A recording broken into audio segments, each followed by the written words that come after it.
United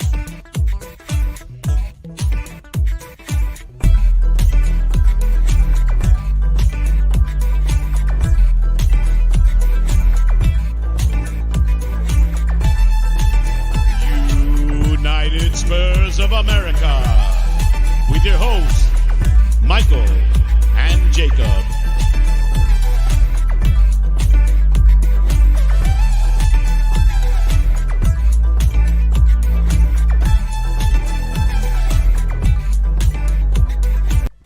Hello, everyone, and welcome in to another edition of this Friday show. It looks a little different. No Michael here. I don't do the intro quite as well as Michael either, but appreciate y'all for hanging in there with me. Speaking of people that I appreciate, I'm just going to bring him in right off the top. We got the one and only Irish Hotspur. How you doing, buddy? I'm absolutely buzzing, my man. Thank you very much for having me. Really appreciate it. I love the intro, by the way. I love the picture of Conte on the paddleboard and you and Michael either side of it. Yeah, that's a great little photo. I mean, it looks a little silly just like sliding it up, but sometimes I'm a little silly, so I like it. I can't thank you enough for coming on. First time having you on, so I appreciate you. I do also want to say, first off, I appreciate the people in the comments. We got a couple comments I want to run through. David Clark, my man, how you doing? Hello from cloudy Leicester. Can't wait until it starts. Come on, you Spurs. Alan, 10-inch Sibley. Good evening, Jacob. Hope you're well. Flying solo again. Thankfully, I'm not. I got the Irish Hotspur in the house. Transfer window has closed, so no more talk of Traoré anymore, ever. David, I don't know if you're aware, but people who tune into this channel, they're aware. I have an adoring kind of feel for Adama. I appreciate his game. He's kind of the eye test wet dream, if you will. I love watching that man play, just watching him run up and down the side with the ball. No end product, no problem. But so 10-inch, big up yourself. Thank you for being here. New name here, Emily. How you doing, Emily Dune? Hope I said your name right. Great intro. Thank you so much. Steak in the house. How we doing, Steak? Conte Hasselhoff. I love it. That's right, on the paddleboard. Oh, man. We got a lot to talk about. I mean, we had the game against West Ham. Transfer deadline was almost 24 hours ago. Yeah. First off, how are you feeling after that transfer window closing? I know kind of expectations were high at points, and some people feel let down in the community. Some people are pretty much satisfied. Where do you stand? I think it's been a decent window. Look, don't get me wrong. I'm disappointed that we never got in a centre back. Maybe another player in the forward areas.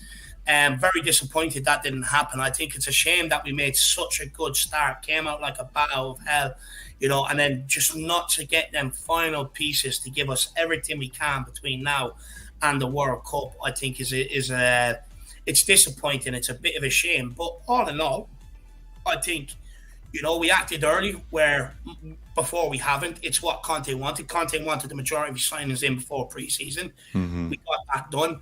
I think Perisic, even though it's a free transfer, absolutely world-class. I can't wait to see more and more of him this season. Basuma, we've been crying out for another midfielder to be brought in to help out the likes of Bentancur, Højbjerg and Skip. Bit disappointed with his first start against West Ham, but that guy will only get better and better. So for me, I'm happy with that. And the fact that we got him at half the price than what we could have because his contract was running down and nobody knew about how quiet it was kept. Because we were linked with like Eriksen and I think there was somebody else at the time. So I think that was true business. Bringing in Langley as a contingency plan for not being able to get our first choice left-sided centre-back, I think had to be done if we couldn't get one of our first choices like a Bastoni, a Gavardio. We had to find some solution because we have real problems in terms of possession and trying to play out from the back. So that needed to be done. Jedi Spence at right wing back. Look, I'm a big fan of him. I watched him a lot in the Championship last year. Now, I'm well aware there's a lot of people that aren't a big fan of this guy, and a lot of people wanted a guy that was ready-made to come in and take over Emerson and Doherty's position, which I think is a very, very fair argument. So, look, we could have done better in that position, but Jedi is one for the future, and I think I'm happy. I'm okay with that. I'm okay with that because coming into this window, there was always going to be an element of buying a couple of players for the future. I know a lot of people are going to disagree with that because with the amount we needed to bring in, you probably needed all of them to be coming in and ready to hit the ground running. But when you look at like Liverpool bringing in Carvalho, and they brought in that guy who played well at the weekend, what's his name, the little blondie-haired guy, brought him in. Harvey Elliott? Harvey Elliott, yeah, brought him in a previous window. You look at City bringing in Alvarez. You know, clubs do this. Madrid done it with like Vinicius Jr. and stuff like that before. They would bring in guys with one eye on the future. So I'm okay with that to a certain extent. A bit like Destiny Adoje coming in here, loan back out. What that does, it gives Session a kick up the hole to either improve or he could find himself at the door. But it's also a long-term successor for Perisic. I'm okay with that. Richarlison, I think, is a very, very smooth buy. I was a big fan of this guy. I really wanted Tottenham to get him. He will bring goals. He brings shithousery. He brings energy, relentless work rate. You know, he's exactly the type of option we need up there, whether it's off the bench or whether it's in games that are tight where you need someone who's not afraid to throw himself around. I think Fraser Forster is a decent backup for Hugo Lloris. Some people are unhappy that we didn't go and get Hugo Lloris as a long-term replacement, and I can understand that because me personally, I thought we should have maybe looked to bring in his long-term replacement and get him trained in under Hugo in terms of getting his mentality, his shot-stopping ability like that, but also someone that's better on the ball than Hugo. And just give him a year or two under Hugo to develop before he becomes your first-choice keeper, a chance to get comfortable if you would like before. Because what's going to happen now is we're going to bring in the guy and we're going to put him straight in without giving him any sort of chance to get comfortable. So I'm okay with Fraser Forster coming in. Champions League experience. He's won titles in Scotland. He's a big boy. He's a big boy as well. In cup games where Galini played sometimes, and brings me back to that Chelsea game. Set piece comes in, Morecambe as well. Could not deal with it. Someone like Fraser Forster will just take that and alleviate the pressure in them sort of games. So I'm okay with that. All in all, I think it's been a decent window, but again, a letdown when it comes to the last week of the window, and especially deadline day. I mean, we didn't even get any contract renewals, which I thought we were going to get, which is usually your deadline day. I was hoping maybe you might see a Harry Kane contract renewal. But all in all, it's been a decent window, but the end of it has been disappointing. But look, I think what I will say to you, Jacob, is that if we were having a brutal assessment of our squad last summer, none of this that Sanchez can come in for 3 games and do a good job. None of this that Davies and Dyer are the most improved players under Conte, because they had so much scope to improve. They were always going to be ended up being the most improved players because they were that bad. They were that far off it. But if we were having a brutal assessment of that squad, you're probably talking about 15 players needed this summer. So, and I've been saying this all summer, we're always going to come out of the window angry at a couple of positions that haven't been filled because we had so much to do. So we were always going to be left with that bitter taste in our mouth at the end of the window. Whether it's the position you fancy or I fancy, Jacob, we were always going to pick something out of that window where we didn't improve.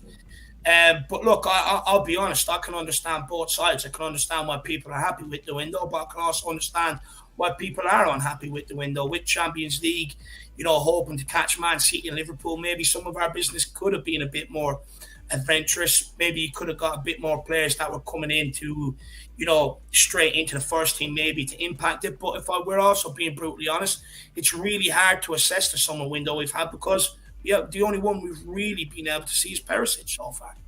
Yeah, and then the one star from Basuma. But, I mean, Basuma's a quality player. I've been a fan of his since I've seen him at Brighton. He's really commanded that midfield. And so I was kind of hoping he'd do the same thing. So like you, I was a little let down. But in regards to the transfer window, I think you bring up a lot of really good points. And the main thing for me is I think there should be understanding from both sides of it, right? Whether you're disappointed or whether you're happy. I put a silly little poll in the YouTube for anyone who wants to check that out. But Conte had a lot to say as well. So there's a few things that you said that come to mind that whenever I was reading over the Conte stuff that I do want to discuss with you, especially that right wing back position and really the thing with Matt Doherty. But before we get to that, we could kind of stick to transfers. I'm not as organized as Michael David, so I do have to apologize. He's more of the guy who controls things, and I just come in with my quick.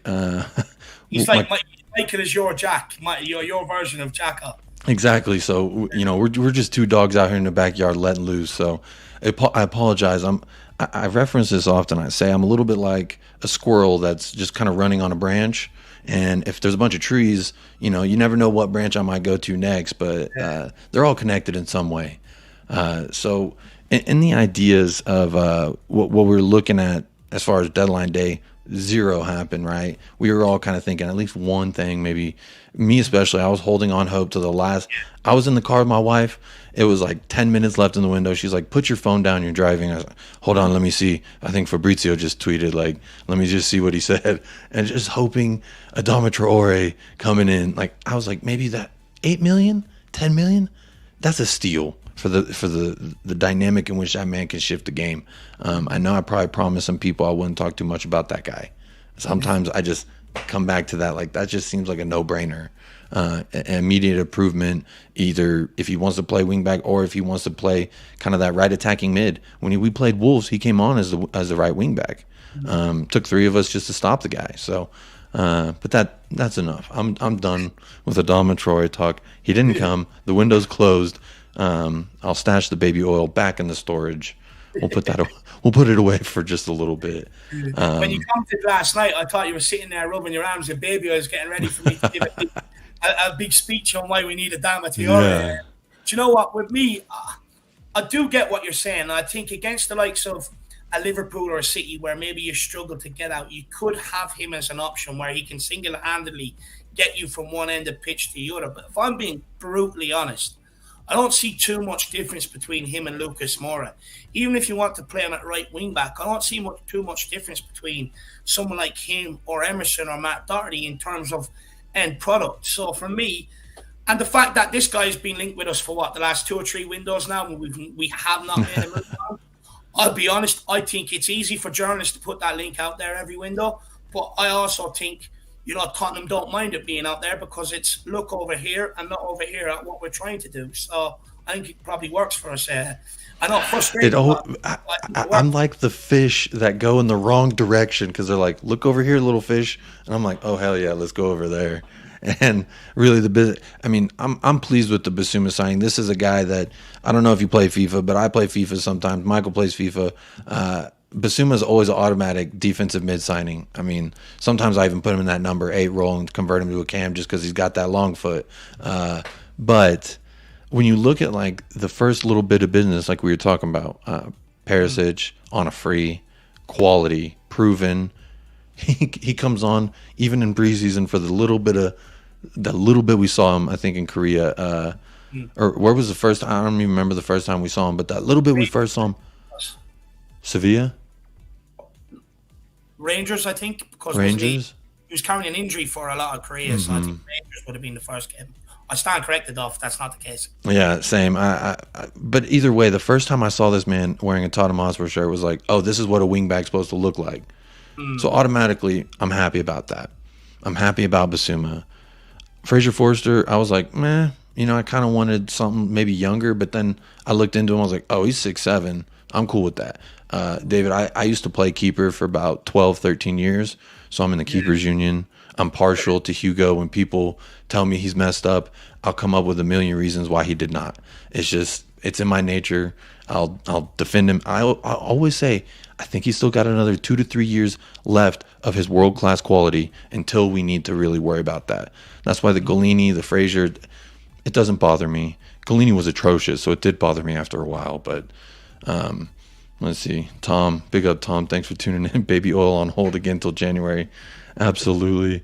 Medarius in the house. Big up, lads. COYS. This is a Real Madrid fan. He's saying go Spurs, so big up yourself, Mud. Thanks for tuning in.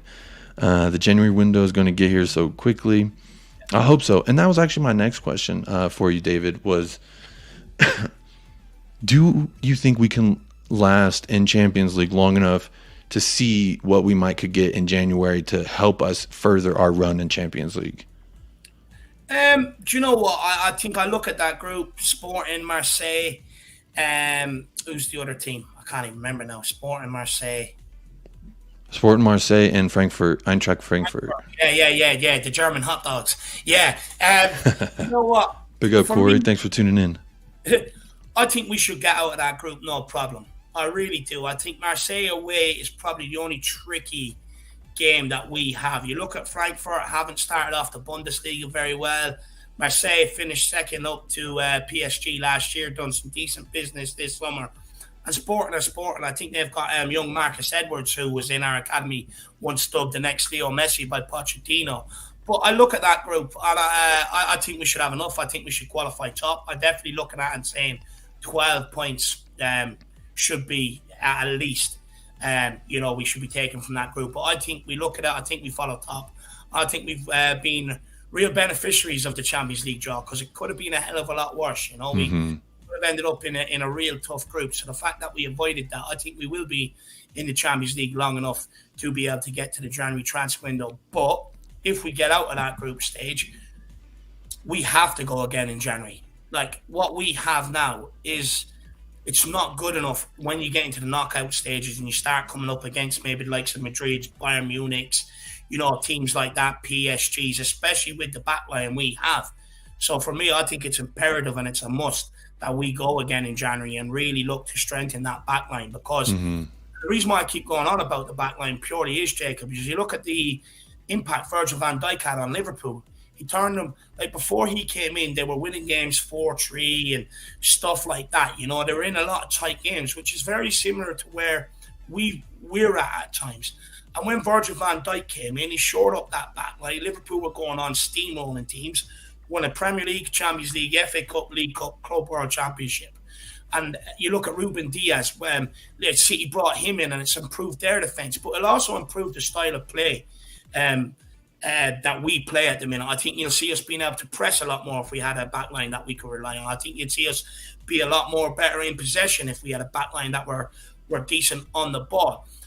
So for me, I do think we'll top the group. I think we will be in Champions League come the January transfer window, but we better not miss out on that opportunity. We better act in the January transfer window. But at the same time, I came across a stat today, which I'm very glad I found, because I remember a stat being banded around last year that I used, and I found it, and I deleted it. So I have it back here again. But under Antonio Conte, Spurs have often struggled when fixtures begin to stack up. When Tottenham have been given 4 days or fewer to prepare, we've averaged 1.4 points compared to 2.4 when Conte and his staff are afforded a full week. So now the games are coming in thick and fast. It'd be very interesting to see, because now we're playing 4 games more, or 2 games more or less every single week. It'd be very interesting to see, have we done enough this summer? It'd be very interesting to see, have we got enough quality that stat can be boosted so we don't drop as many points, because we know we're going to be playing twice a week all the way up until the World Cup now.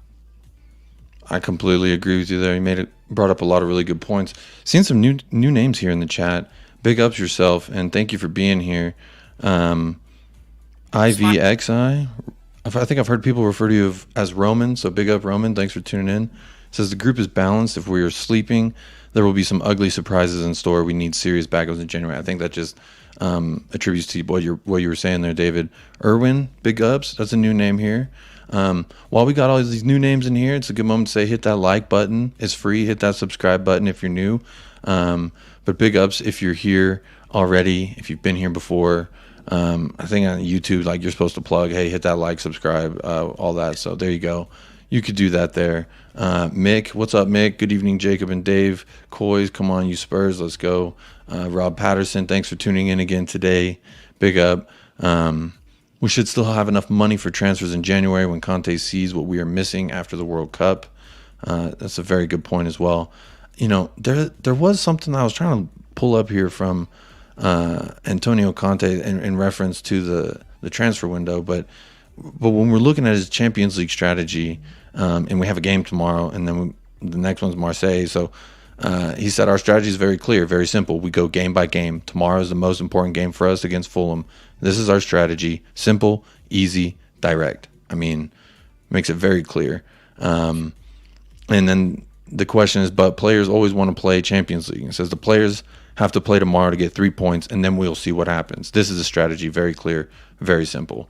So to me, it sounds like it's probably going to be a very similar looking Antonio Conte 11 to what we've been seeing in my prediction, just solely based on the press conference from today. There is something I want to talk about, the right wing back position a little bit. They asked Antonio Conte about Matt Doherty. That last season he seemed to be the first choice before his injury. Like, what's it looking like, And he said that he had a serious injury and honestly struggled a lot to recover.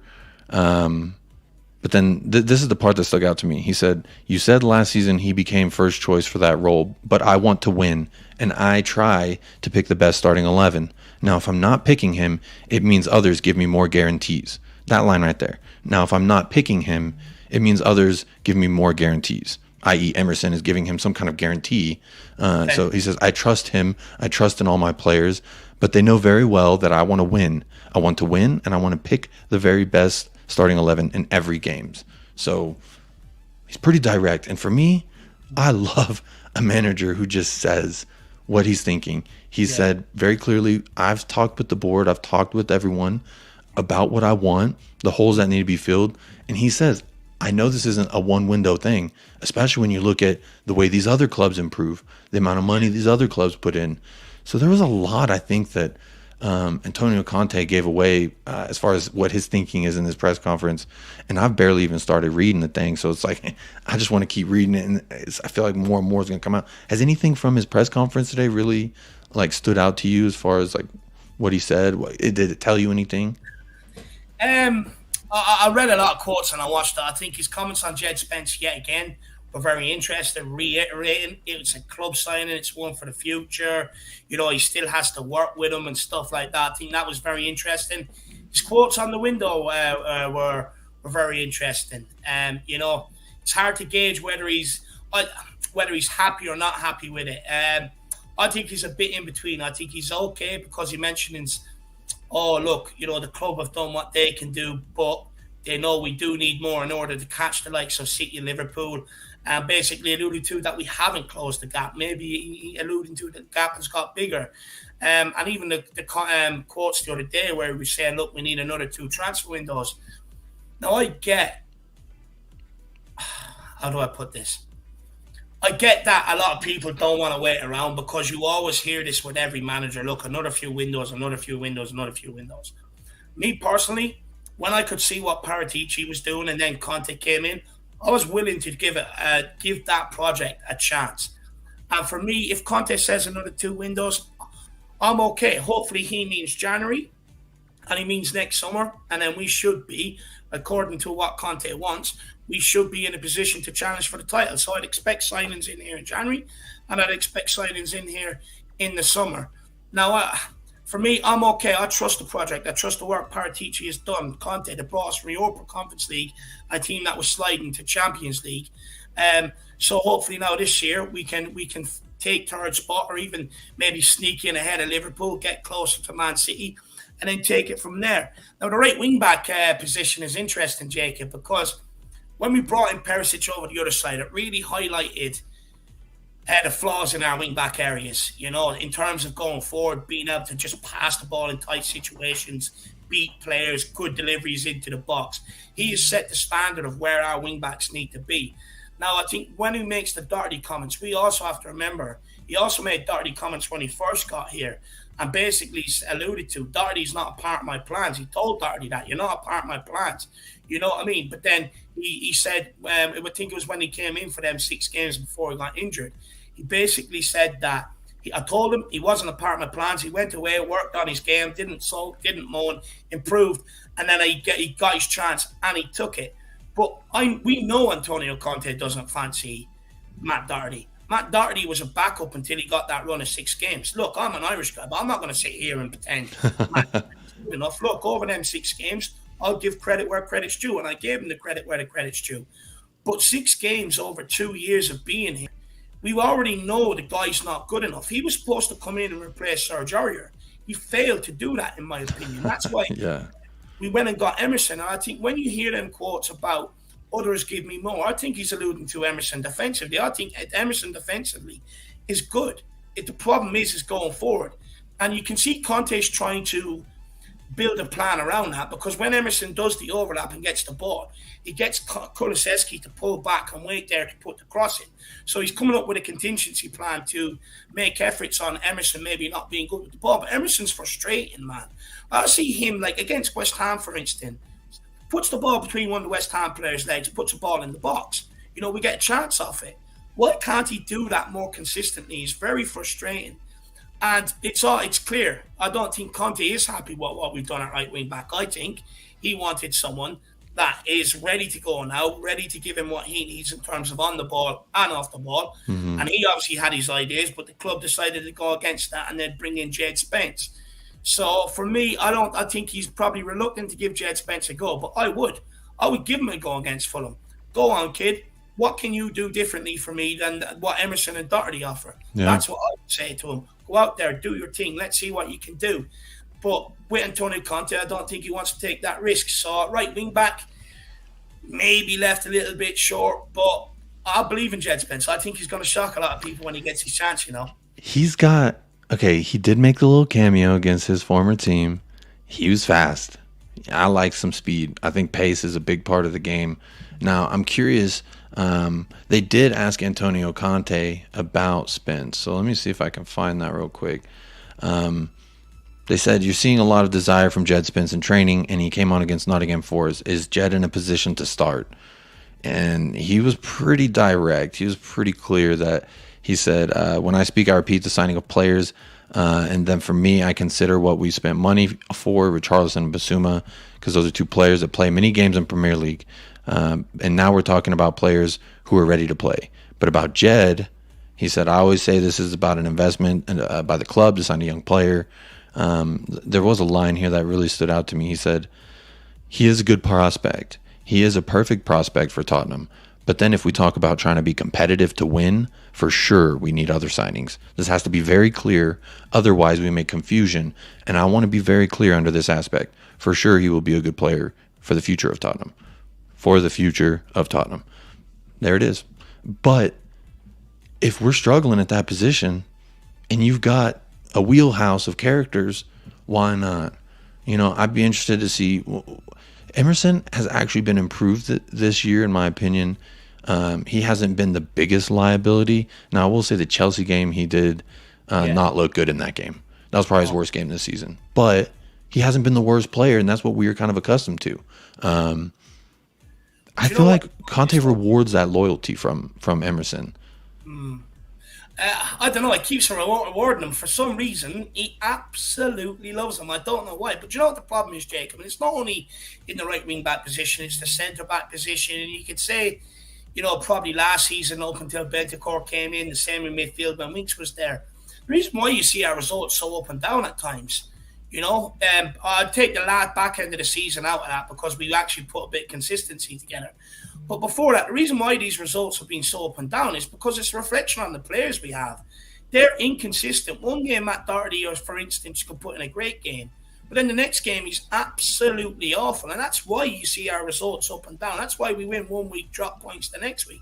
It's because of that. And Antonio Conte knows that. That's why I think he was just putting out there, basically, look, I'm not happy with the right wing-back situation. I've asked for this, and I've got this. I think he's probably putting it out there to keep the owners on their toes. I think maybe he's been promised to move or something in January. I think he's putting it out there to just keep them owners on his toes and say, look, you can't rest on your laurels here. You brought me in one for the future, but where's my one for here and now? Yeah, and it's interesting. What's up? This is a new name as well. What's up, the bottom? City bought Alvarez, but they don't expect him to win them games. It is easy to bring him on when they're 3-0 up. Yeah, we want Spence to win this game. He isn't ready. Conte's right. So I kind of agree that he probably needs a little more fine-tune, but if he showed enough for Conte to start him a little bit, then he showed something. Something is showing in training. And to me, at the end of the day, I think that's going to speak the loudest. No matter what any pundit says, no matter what any YouTuber says, Jed Spence on the training pitch has to prove it to Antonio Conte, plain and simple. And if he gets those little slivers, he has to show something. And he showed us at least one thing, that he's got extreme pace. He's fast as hell. Is there more that Jed Spence showed you? Because for me, I look at it from a broad span. I'm like, okay, I didn't see enough. His finish, he kicked it right at the keeper. He's probably just real eager to score. I can understand that was just like almost his first touch of the game. But he showed at least one thing, and that was that he had blistering pace and a mind to get forward and get in offensive spaces. Maybe he was playing a right attacking mid a little bit. I don't know. But, yeah, right wing, a right winger. But you know what, Jacob? I think with Jed Spence, I think Conte is very hesitant to put him into the firing line at such a young. Well, he's not young. He's 21 now. But I do think Conte is looking, because when I look at Jed Spence, don't get me wrong, I actually think he's good defensively. Don't get me wrong. There's improvements to make, but I think Jed Spence's biggest quality is when he's running with the ball. He's an immovable object. He's a big boy. I've seen it at Forest last year. He's a big boy. He can skin players, but as well, sometimes it's his end product that lets him down a little bit. Now, what's the point of him throwing him in there when you already have Emerson there? So why not work on him in the background? And hopefully develop his end product, work with the kid. And once that improves, I think maybe you will see him dipped in ahead of Emerson and given an opportunity. There's no point in him putting him in there and everyone going, oh, he's just another Emerson, wasted money, and putting such pressure on the young kid's shoulders. That's a good call. At Tottenham over the last few years, we've been very, very quick to write players off before they've even got here. Prime example, last January, Bentancur and Kulusevski. Anyone that done their homework know these guys are coming from a team that they've won trophies at. They're good players, technically sound players, you know, and we were labeling them rejects before they've even got in the door. You know, that has got to stop. You've got to give these players a chance. And I think when you see Conte knows how quick Spurs fans are to judge some of the players that get here, he's got to keep him in the background. He's got to work on him. There's no point in putting him out there and making him the scapegoat for the window. You know, going, oh, he's shit. You know, this, that, and the other. We told you we had a bad window, this, that, and the other. So for me, he's probably protecting the kid a little bit from the, what would I say? The barrage of abuse he could get? Not even that, just the heights of the transfer window, the way the fans are at the minute, you know. Everyone's heightened on both sides, whether you think we've had a good window or a bad window. So I think maybe he's trying to protect them a little bit from that and not make him a scapegoat, in my opinion. That's a very good point that actually I haven't heard anyone bring up to this point, that it could be a little bit of like, because he's consistently separated himself from Spence, but then we saw Spence. We saw him in the preseason. He went to Korea. He made it clear to who he did want and who he didn't want.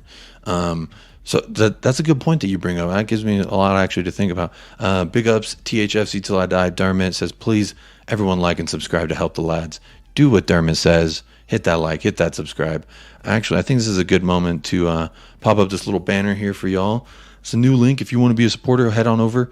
Patreon.com/United Spurs of America. Currently, our Patreons, we have different tiers, so we got different clubs, and the higher up the club, so we got Soggy Undies Club, and there's one member in there. We got Alan 10-inch Sibley in the Soggy Undies Club.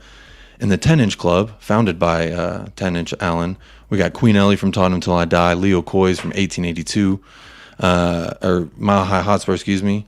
Goguma and Faraz are also part of that. And then official sponsors club, James George, J. Cole, Mile High Hotspur, Scott M. And the new cheapest option we got is $1, Lover's Lane. We got 3 Spurs boys and C cubes. So big ups to y'all. Thank you for being a sponsor of this channel. Thank you for everyone tuning in. The next little bit of business I want to talk to you about. We've kind of talked about transfer. We've talked about expectations as far as the 11 go. Just quick before we end off the transfer window, Jacob, I just want to say to people, I get a lot of us are frustrated with the window and we haven't done everything that we possibly could have. But I just hope now everyone can get back behind the boys and cheer them on to victory, you know. I get the disappointment, but let's get back to cheering on these boys to victory. Some of them showed us last season that when the fans can't get behind that team, the results they can pull out. We've seen that at the back end of last season. So it's not all doom and gloom. Let's get behind the boys and let's push them on up until the World Cup starts. I'll tell you what, I even knew before the window closed, if this was it, like you said, it's not all doom and gloom. And I think a lot of that just comes to like aspect on how you look at life and how you perceive things in life. And I understand like all aspects of life. I've been down and out. I've been riding high. I've been in between. We've all had our ups and downs, and like the team's going to have the same thing. It's a living, breathing organism in my view. It's full of humans who are capable of mistakes and who are also capable of greatness. So to me, it's a fun ride. And if you don't enjoy the ride, it's like a roller coaster. There's ups, there's downs, twists, turns. It goes fast, goes slow. But if you don't enjoy the fucking roller coaster, why the hell you stand in line for 3 hours to get on? You know what I mean? That's the way I see it. That's just my outlook. Big up Bobby K. Says big up Jacob and David. Big up. Thanks for tuning in, Mick. Big up Bobby K. We got some good questions that I've started, so I promise if you've asked a really good question, I haven't moved past it. But I got a couple for you, David, specifically. Mick asked earlier, are you doing a watch along tomorrow on your channel? All game, every game. Doesn't matter whether it's preseason, League Cup, Premier League, FA Cup, or Champions League. I will be doing a watch along this season, my man. I want to ask you about the U21, the Academy watch along that you did. Are you going to be doing any more of those? Do you know what, Jacob? I tried to get behind and watch it, and I really wanted to do a lot more with the academy side of things, and maybe bring a lot more to the fore. Maybe do some individual chats on what's going on and stuff like that, and educate myself more with the academy, because I always like keeping my eye on around world football, especially in the Tottenham academy, who potentially can be the next player to maybe get a chance in the senior team and break through. I was just really let down with what I saw. I was really disappointed. I mean, it was bad. You know, it was really bad. Like, we didn't create anything. You know, Leicester just basically had possession, had a fine midfielder in the middle, and we were just poor. But I've been told since it has improved a lot, so I might go back and do another one and just test it out. But I think I'll watch it first on my own, and if I think it's improved, then I might do another watch along out there. But I was very let down with what I saw. It was very, very average. Honestly, it was like watching League of Ireland, and you don't want to watch that. I can't say that I've ever watched League of Ireland, but I did watch the same game you're talking about, and I share the same sentiments. I was a little disappointed, but then I watched the next game, and I was like, okay, Alfie Devine, he's starting to put something together here. And so that's nice to see, because this is a kid that's been highly touted. I like keeping my eye on the youth, like Dane Scarlett. And I'm trying to keep up with Portsmouth. They don't broadcast in America, but I'm just like looking at Portsmouth on Twitter. What are videos people are putting up?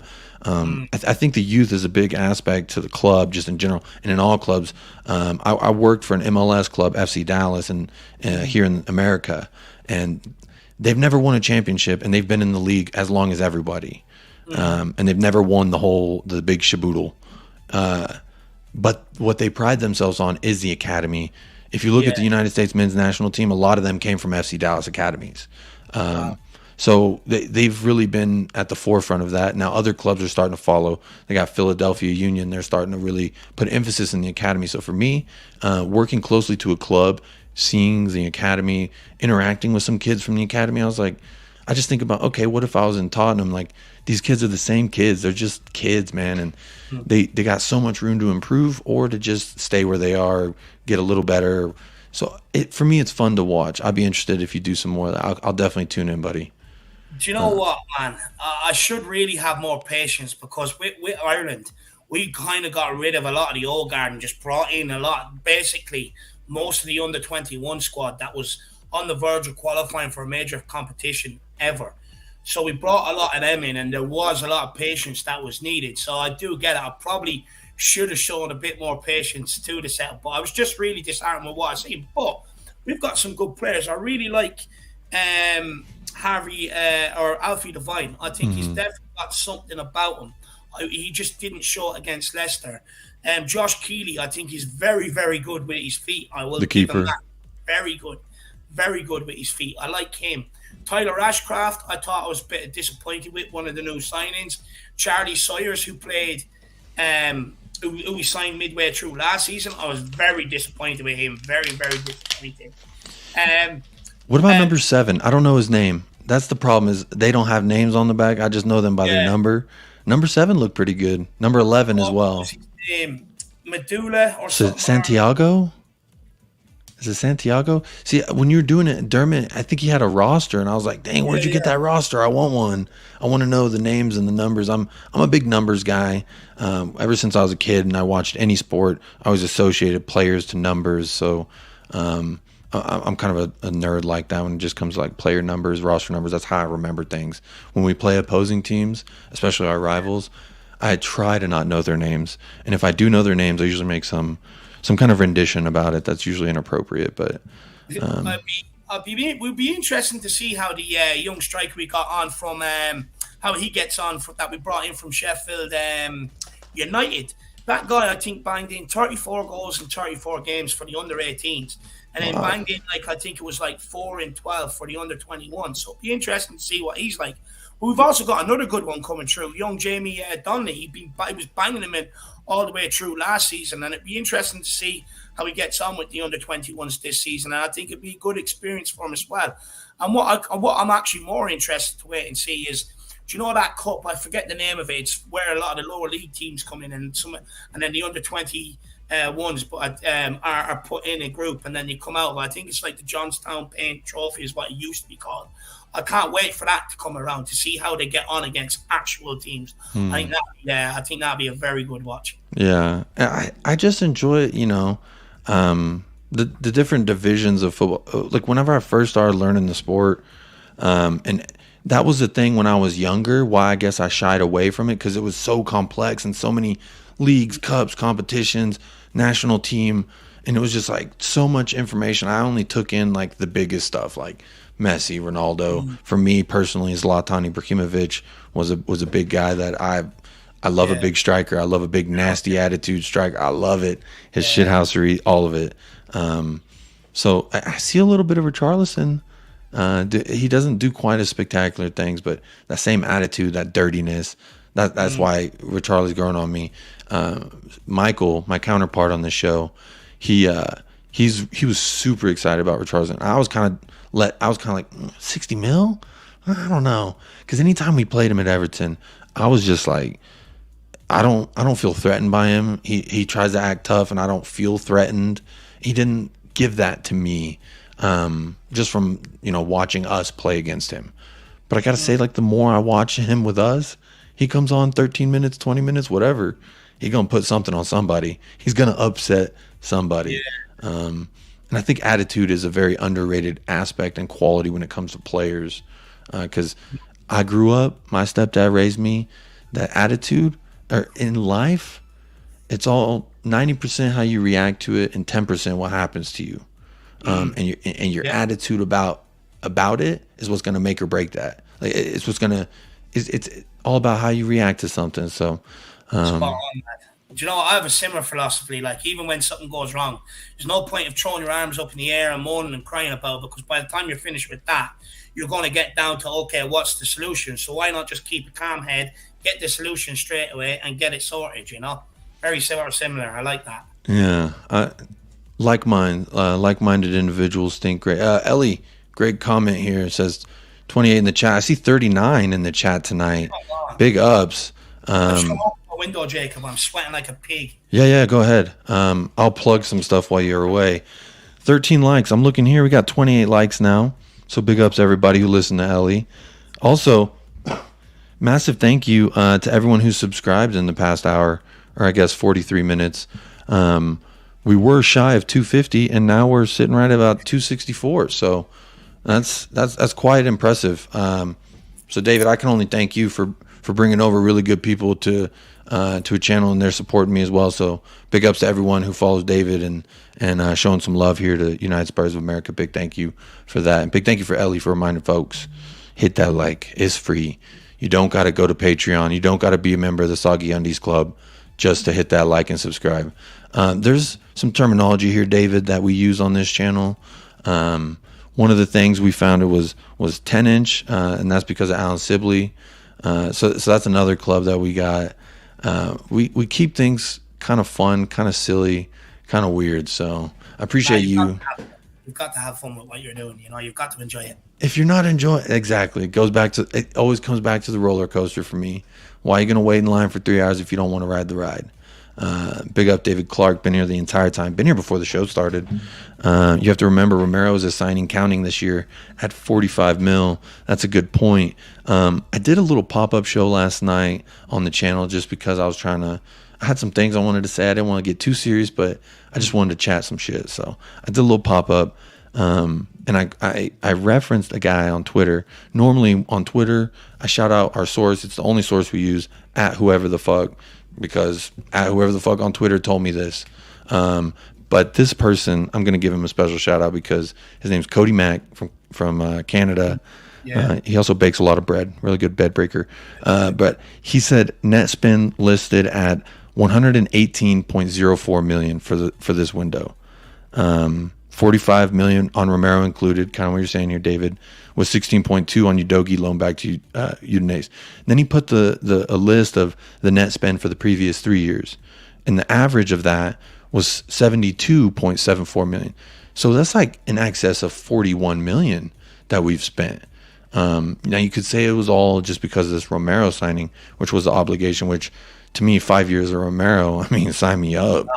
Yeah. Sign me up. I'm frothing at that. Come on.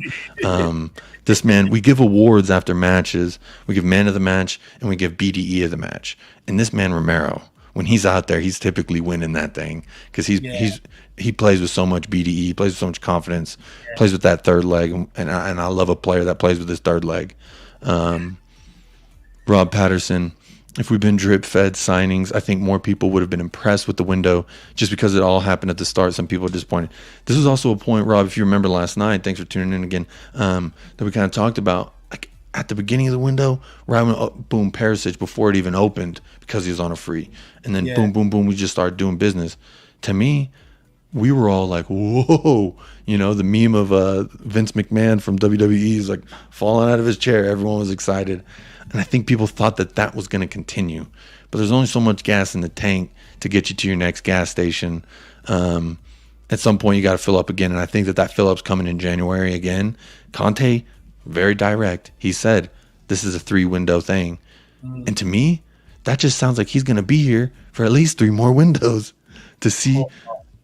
So I'm of the mindset when it comes to Antonio Conte that I don't want to imagine a reality where he's not our manager right now. I know I'm a dreamist. I'm a believer of I fall in love. But that's just how I am. And you can hate me for it. You can love me for it. But I don't want to think of a reality where Antonio Conte is not our manager at this time. So right now I'm saying sign him on a 20-year. Let him be the next Sir Alex Ferguson. And let him really buy into the club. Let him really... It'll just start happening. I really think when it comes to Champions League and Antonio Conte, this is a monkey on his back. It's a monkey on our back. Trophies, Champions League. I think he wants to get both of these things off in one. But he knows now that it's not going to happen now. He knows it's going to take time to get up to quality of just Premier League. And then not only them, but your Bayern Munich's, your Real Madrid, I don't even want to say Fartalonia, but... These are, so it's a I think patience. Sometimes I'm very impatient. My wife berates me about it all the time. You need to be more patient. When I want something, I obsess until I do it. And this is one of those things where I think it's you got to take a step back. For me personally, I got to take a step back and look at it like, okay, look at what we had last year. We finished 4th. Look at what we got this year. Minimum's 4th still for me because we improved. We could get to 3rd, I still think. We could still finish 3rd. That's Champions League next year. So maybe Conte doesn't put too much pressure on Champions League, in the beginning. We'll see. And he said just as much in the presser that his focus is Fulham. His focus is the league. I think he really wants to see how far this squad can take him. And then in January, kind of assess and add what we need to add in three windows time. Shit, 3 windows time, buddy. I'm thinking we can win the league. I mean, I hope so. I'm a crazy man. I love to believe. I'm a little wacky like that. Sometimes I can get a little realist, but you can never tell me something is not possible, especially if it's mathematically possible.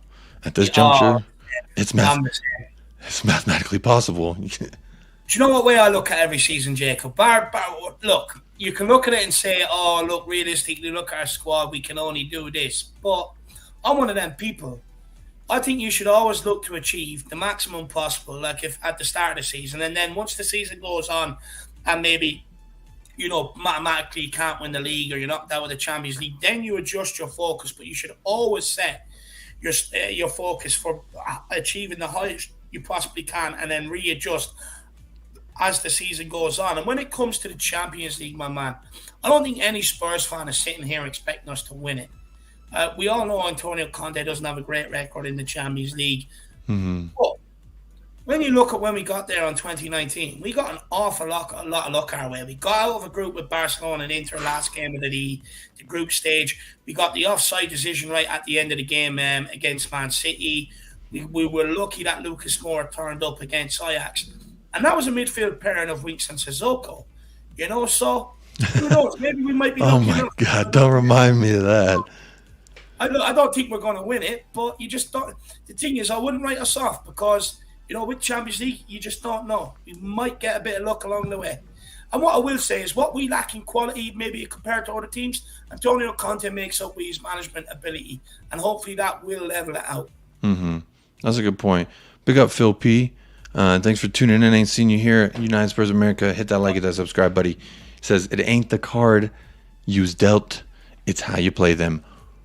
Woo! Hope that wasn't too loud. I didn't want to. Yeah, there you go. There you go. My son may be sleeping, so if I scream woo, my wife may come in here and cut the internet short. Who knows? Big up, Phil. Big up yourself, my friend. Kelvin, big up yourself as well. Big up everyone in the chat. Chat's going crazy. I'm sorry if I'm missing anyone. I promise if I see some questions, I'm starring them, coming back to them. There is one here, kind of while we're in between topics. David Clark asked a little while ago, says, can you answer a question? Why over the years have we been great up front and shit at the back, i.e. Ozzy and other coaches? And I'll let you answer that one. Do you know what? I think look, under Pochettino, I think we had an amazing backline. Jan Vertonghen, Toby Alderweireld, Danny Rose, Walker. I think under Redknapp we were okay as well. Look, we had Ledley King, but we rolled him out when we could. Jonathan Woodgate, Michael Dawson was around. I don't think we've been that bad at the back line. But I think recently, it comes down to the neglect of buying anybody in the centre-back position. And I say this about Dyer, Sanchez and Davies, and I know a lot of people don't like me talking bad about these guys because they're Spurs players and whatever else, but I'm just being brutally honest with my assessment of them. If you look at what we've done in the centre-back since since Jan Vertonghen and Toby Alderweireld. Give me 1 second. If you look at the business we've done since Jan Vertonghen and Toby Alderweireld were deemed too old, Romero is the only bit of business we brought in across that. Joe Rodon, who was never good enough to come here in the first place. So, in effect, Dyer, Sanchez and Davies have not been actually tested with anybody coming in here pushing them for the spot. Now, if they were never good enough to be in a starting team underneath Pochettino's team, why do we think they're good enough to start in a Jose Mourinho team, in an Antonio Conte team? They've benefited from the lack of investment in that area. We've invested left wing back, right wing back, centre midfield, in the forward area now with Richarlison and stuff like that. But we have not done enough in that centre back. So for me, I think they've definitely been a beneficiary of it. And it's like, why do we keep persisting with it? We know they weren't good enough under Poch. That's why they were never anywhere near the team. We've seen the mistakes they continue to make under Jose Mourinho when given a chance.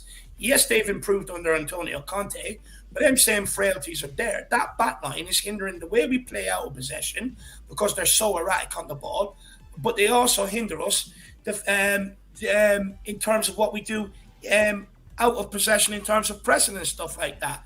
So I think definitely, and there's a reason why Jose Mourinho, look, he doesn't need an excuse to park the bus. There's a reason why he played counter-attacking football and got us to sit so deep on top of that back line anytime we went 1-0 up, because he didn't trust it. And it's the same players now that are playing under Conte. And there's a reason why we're sitting back playing counter-attacking football, because he doesn't trust that back line. So that's why we have to keep the shape nice and compact a lot of the time. So especially recently, look, they've just been beneficiaries of us not spending enough money in that area, in my opinion. Yeah, I'm seeing a lot of comments rolling here. I'm trying to get to them all. But David, you're so whenever you speak, it's like a dog's ears perking up. I just got to listen. So big up to a lot of these comments. When I see these questions come in, I got to start. Big up Corey. Corey, shouting out to Cello. I know you asked me to play it a little bit earlier. It's actually my wife's. She's a music therapist. She's classically music trained. She got a degree and all that. She's big fancy pants. I don't know what she sees in me, but I'm a lucky man. So big up Corey for tuning in. I saw you also say earlier that you want to do YouTube, you want to talk about Spurs. Man, YouTube's big enough for the whole family. YouTube's big enough for everybody. There's enough sandbox for everybody. So hop on in whenever you want. I do pop-up shows. I put the link out. You can always jump on. You don't have to show your face either if you know, we don't care. If you want to talk Tottenham, we always want to listen. So also big up Big Six Bants in the house. Says big up the panel.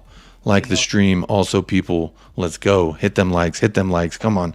Also, if you like Big Six content, this is a great channel to check out. Good dude over there, over at Big Six Pants. Go check him out. He's a Liverpool fan, but he's a good dude. So they do have some Spurs fans that come on periodically, or you see me in the comments sometimes. But big ups to them. Thank you also for tuning in today. Corey Boy says, then there's the Deadwood, the players stealing a living from a real player we still have on the books. 8 loaned out. 3 sold for around 35 mil. I know that there was some figures coming out about how much percentage we were paying in wages for all these different loanings. To me, I don't care. We're going to pay it anyway. It's better that someone pays 10% than 0%. It's better that they pay 25% than 0%. Now, I know on this channel we call him Paratici. I know Paratici, he gets a lot of flack for not being able to sell players. That's not his fault what Steve Hitchen did. Nope. It's not his fault. Steve Hitchen done brought in all these players who don't give a shit about the shirt that they're wearing, who just care about the money and looking nice. And you know what? You can only clean some, like when a house is broken down, there's 20 windows, 10 doors you got to replace, lights, ceilings, drywall. This is not a one window shop. You're going to be going to Home Depot several times. You're going to be going to the store, restocking, and it's a good project. Especially when you had someone just treating the house like it was trash, quite frankly. Especially when you look at some of them windows. Do you know what, Jacob? I get. Look, it's likewise.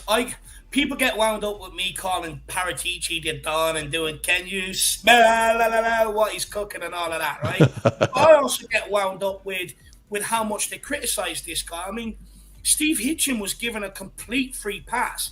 We asked for a guy to come in on the football side. We bring in a guy, and he's the most scrutinised guy ever. And yeah, correctly, he should be scrutinised on you live and die by your transfer business at the end of the day. Mm-hmm. But in the same breath, it would be like, oh, well, you know, Steve Hitchen, he had Levy to sign the checks. But who do you think signing Paratici's checks? It's the same person. So why do we give Steve Hitchen a free pass for the 300-odd million that he spent completely wrong? And then scrutinise absolutely every minute detail that Paratici does. I just do not get it. Do the same with Steve Hitchen. Steve Hitchen was tasked of rebuilding a Pochettino squad that needed rebuilding. It was coming to the end of its cycle. And he done it wrong. Ndombele and Celso, Matt Doherty, you know, bringing in Carlos Vinicius, someone like that on loan. You know what I mean? And the list goes on and on and on and on. How has that guy been given a free pass and never analysed, never criticised because Levy signs the checks, even though it's the same for Paratici and what he does? And we have to understand, Paratici had to rip down the whole foundations of what Steve Hitchen brought because he brought in that much trust. Now, no one gives Paratici credit for the amount of players he got out in the first window he was here. Yes, you can question the likes of Gale and Emerson and stuff like that, but since then, his recruitment has got better and better and better. Bentancur, Kulusevski, Romero, Perisic, bringing in Fraser Forrester and correcting the mistake with Galini. You know what I mean? Bringing in Basuma in here for backup, getting the likes of Winks out. Now, I get people are unhappy with the loan deals. You've got to understand. You look at the net spend of the Premier League over the summer transfer window today, and this is the big disparity between what's going on in England right now and what's going on around the rest of Europe. The league's net spend, I think, over the transfer window was like something like 55 million. The Premier League was up at $1 billion, and they were the next closest towards the Premier League. So the reason why is the fact that we paid big money for these guys. They're on big wages. We're trying to recuperate some of that big money.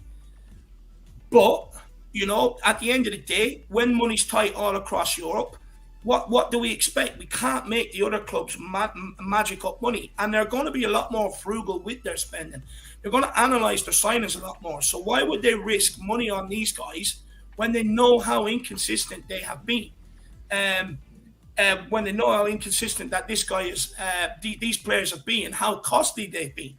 So for me, I think the clubs across Europe, they're right to only coming in on to take these guys on loan, see if they can get performances out of them, and then maybe trigger something. But I'm not surprised we struggle to sell these guys. I've said it all summer long. We're going to struggle to get money for weeks. You're going to struggle to get any club to spend money on them, but especially now that it's a lot tighter and clubs have to be a lot smarter with what they're doing than maybe before the pandemic. A lot of Europe has been ransacked, but we're not ransacked, but the money's just not there after the pandemic. We're in the Premier League, lucky enough, we've survived. So for me, I'm not surprised we struggle to get rid of them. And at the end of the day, I'd rather them out the door than them still stick around here because they don't offer anything. Conte is not part of his plan. So no matter what, you have to try and get them out the door. I don't think Tottenham were willing to take a loss on some of these players and rip up their contract like they've done with Serge Aurier. So look, at the end of the day, they're not here, and that's all that matters. I get them maybe back next summer, but I'm sure we'll do the same again. If not, get rid of their contracts when there's less on them. I mean, and on the same note, Wikipedia, big up, brother, says we're also having some trouble selling as everyone outside of England is broke as fuck. Like, that's another thing I was curious. Do you think that COVID has affected long term, in a broader sense? Because there's still an effect to the world this day. Do you think the ramifications of that extended this far to where like your Inter Milans can't buy that much? Your AC Milan's loaning with an option to buy Sergio Dest for 20 mil. I don't know who else they brought in, but like these other teams are not buying big. So, do you think that that it stretched this far as like the effect that COVID could have in some of these teams outside of England? Because as far as I'm concerned, inside of England we've been overpaying, and then also teams that I just think there's been a bigger effect on a financial basis. As to why these teams are unable to spend like maybe they have in the past. I think with England, I think you look at the revenue that comes in terms of football. All the multi-billionaire owners, millionaire owners are all looking to snap up Premier League clubs, so that helps with the money being banded around.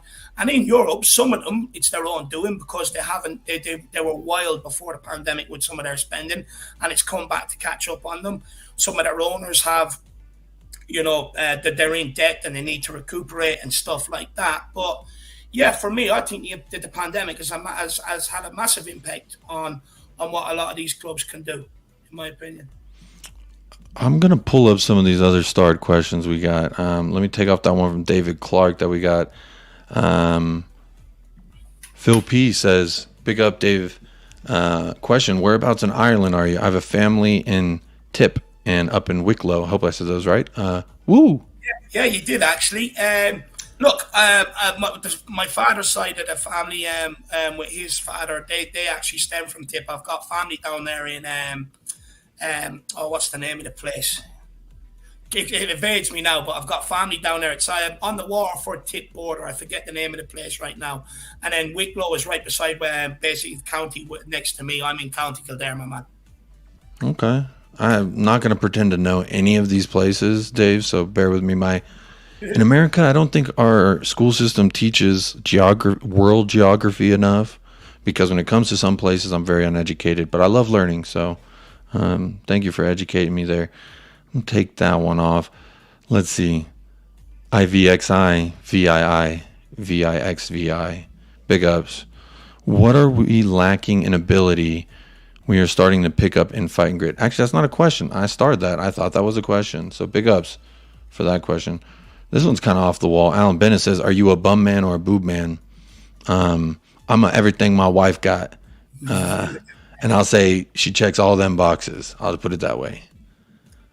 So big up, Alan. Alan, are you a bum man or a boob man? That's a question for you too. I'll throw it back at you.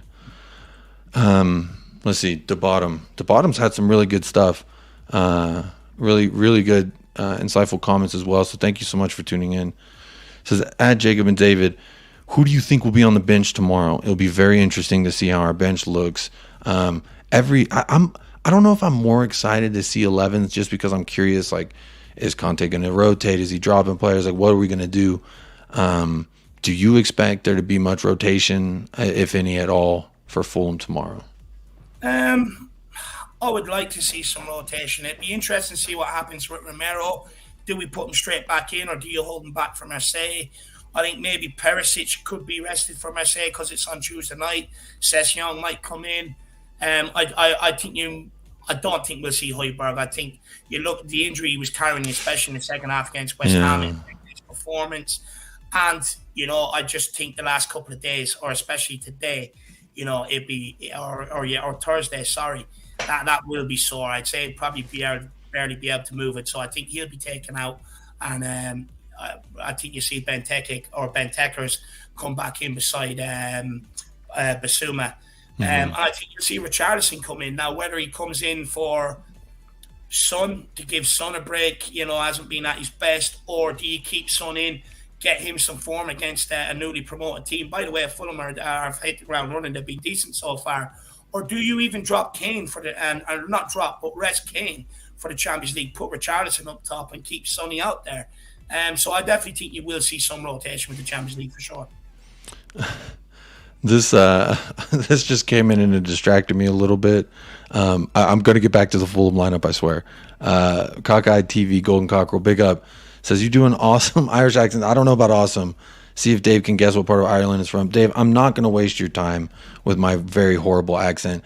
I know my English accent and my Irish accent primarily came from Austin Powers, if you're familiar with that film. So as terrible as those film series are, that's how terrible my accent is. I'll put it that way. And I'll save those for a pop-up show. Pop up with Jacob. You never know when it is. Hit the bell. You'll get a reminder. But I let the accents fly because it's late at night. I get a little silly. We have some fun with it. So Dave, I'm not gonna disrespect you with my awful Ireland accent.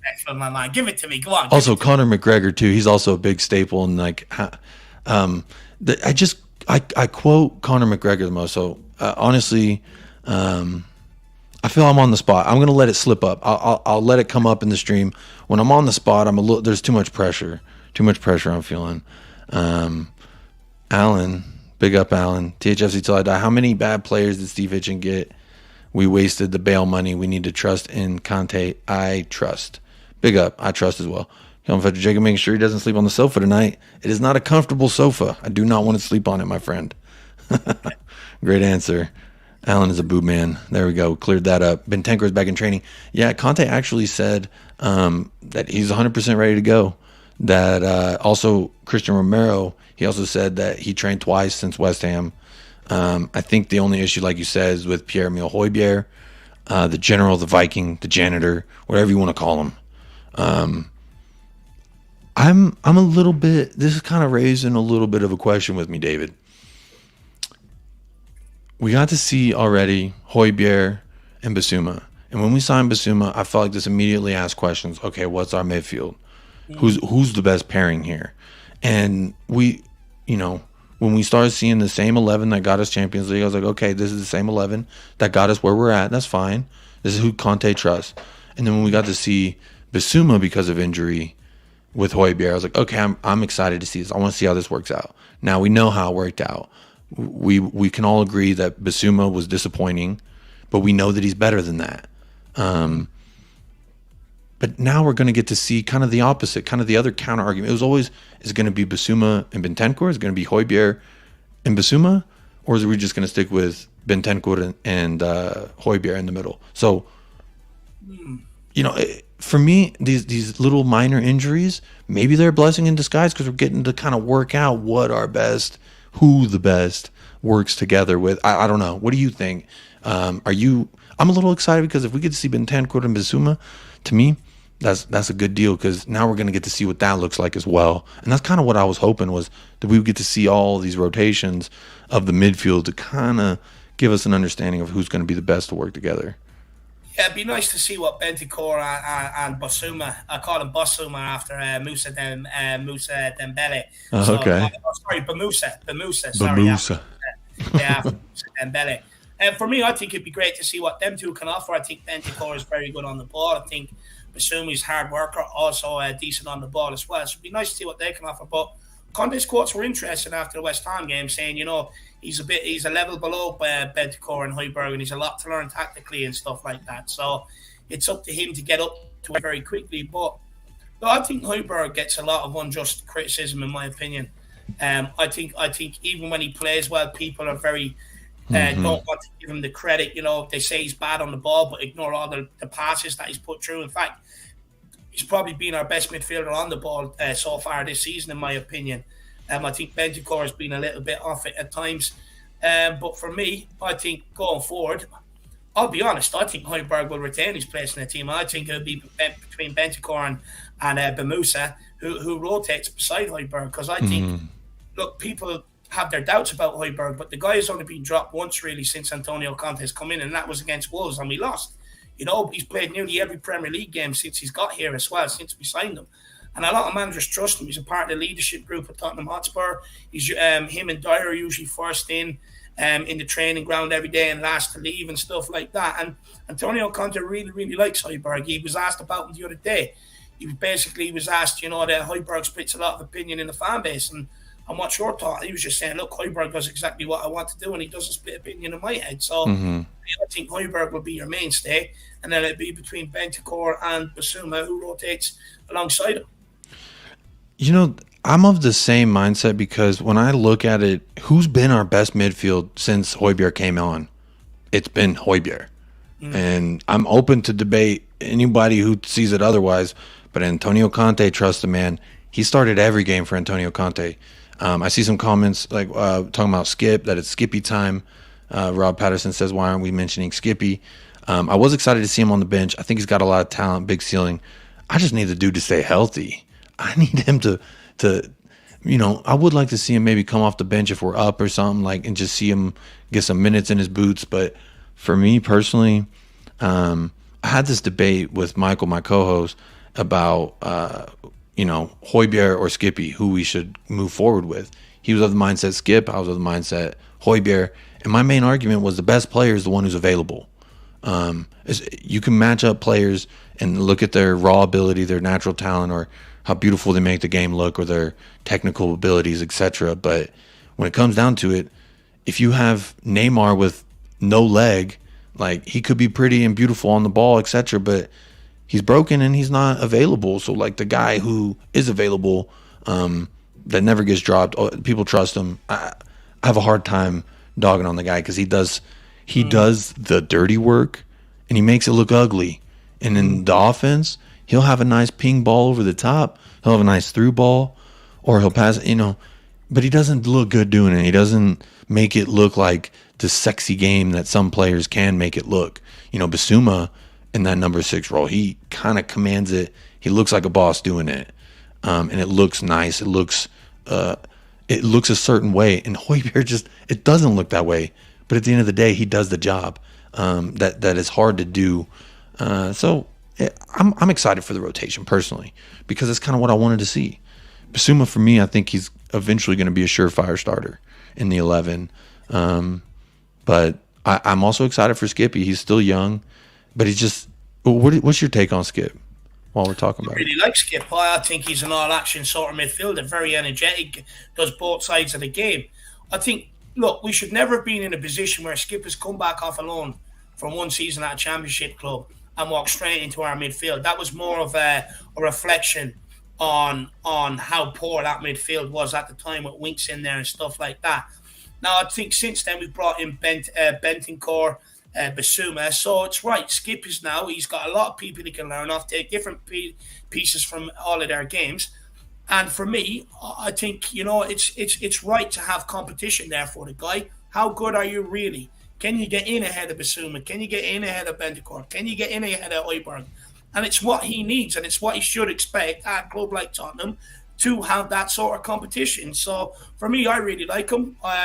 It's just been his injuries that have probably held him back. And hopefully this season he can stay fit, get a good run at it, and let's see what he can offer. But I think it's good that we brought in competition for him. I think he'll benefit from it as well. I think it'll teach him to bring his game to a new level. I think he'll get more out of himself.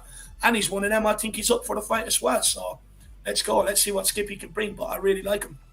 Yeah, I like him too. And it's hard to ignore kind of his greatness. When I first really got to get a good look at him was a little bit with Norwich. I pay attention to the championship. I watch that league. I think it's cool. I like to watch who may come up. and then also keep note of who may go down. So I enjoy that league very much. He was great for Norwich. Big up Jason Groves. Hey, everyone. Got nearly one match game because Spurs fans were voting for him at Norwich. Yeah. Yeah, that's true. That's very true. But, hey, I love the kid. I think he's got a great head on his shoulders. He carries himself like he's an adult man who's been married for 30 years, and he's like 21. So he seems very well put together, and I like the kid a lot. So I just want to see him healthy. I think that's the main thing. I got a question here from THFC Till I Die. Could we see Richie in for Kane or Son versus Fulham? What do you think? Yeah, I think he'll come in. I think he'll come in for one of them. I think we've got to rest one of them for the Champions League and have them fully fit, ready to go, raring to go, and fresh legs. So for me, I think you will see him come in for one of them. I don't know who, but he's got to. Do you see him starting or just making a substitute appearance? No, Richarlison will start this one. I think when you listen to Conte's words before the West Ham game, I wasn't surprised to hear Sonny start because he did say rotation will happen.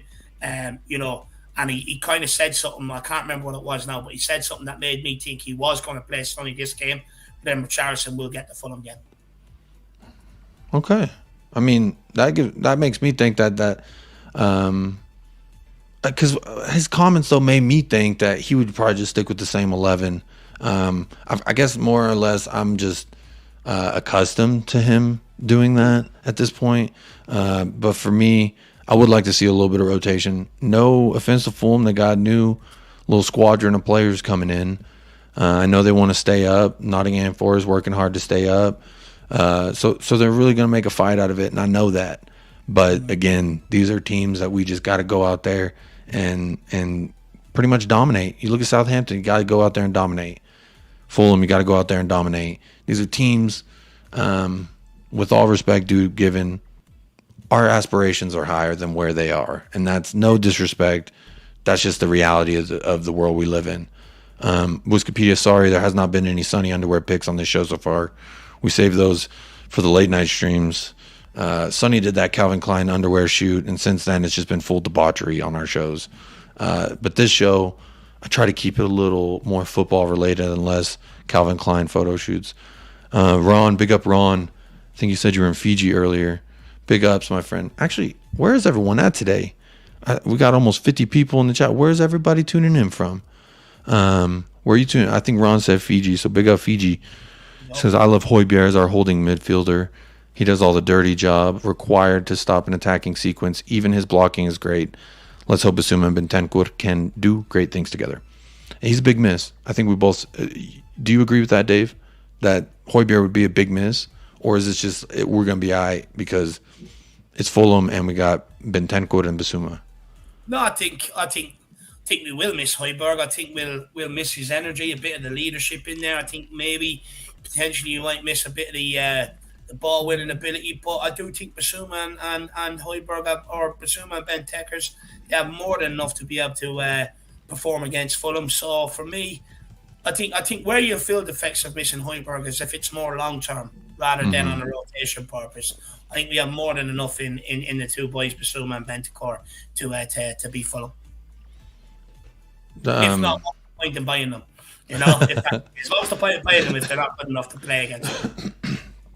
That's a good point. Rob Ragnarsson, I've seen you in the chat pretty much most of the show. Big up yourself. That's a new name I've seen as well. Says Hojbjerg may need a break after that hard tackle. I mean, his damn shoe was falling off after that tackle. It had the little mouth and everything. You see it on the replay? That thing was funny. But this is a guy, when it comes to Hojbjerg, you've seen it when Jose was our manager. His damn shin bone was exposed. He didn't give a damn. He's take me up. Jose Mourinho was trying to okay, maybe just come over here. He pushing Jose. There was a video of him pushing Jose off because he's just, I'm going back out there. He's a Viking. That's why we call him the Viking.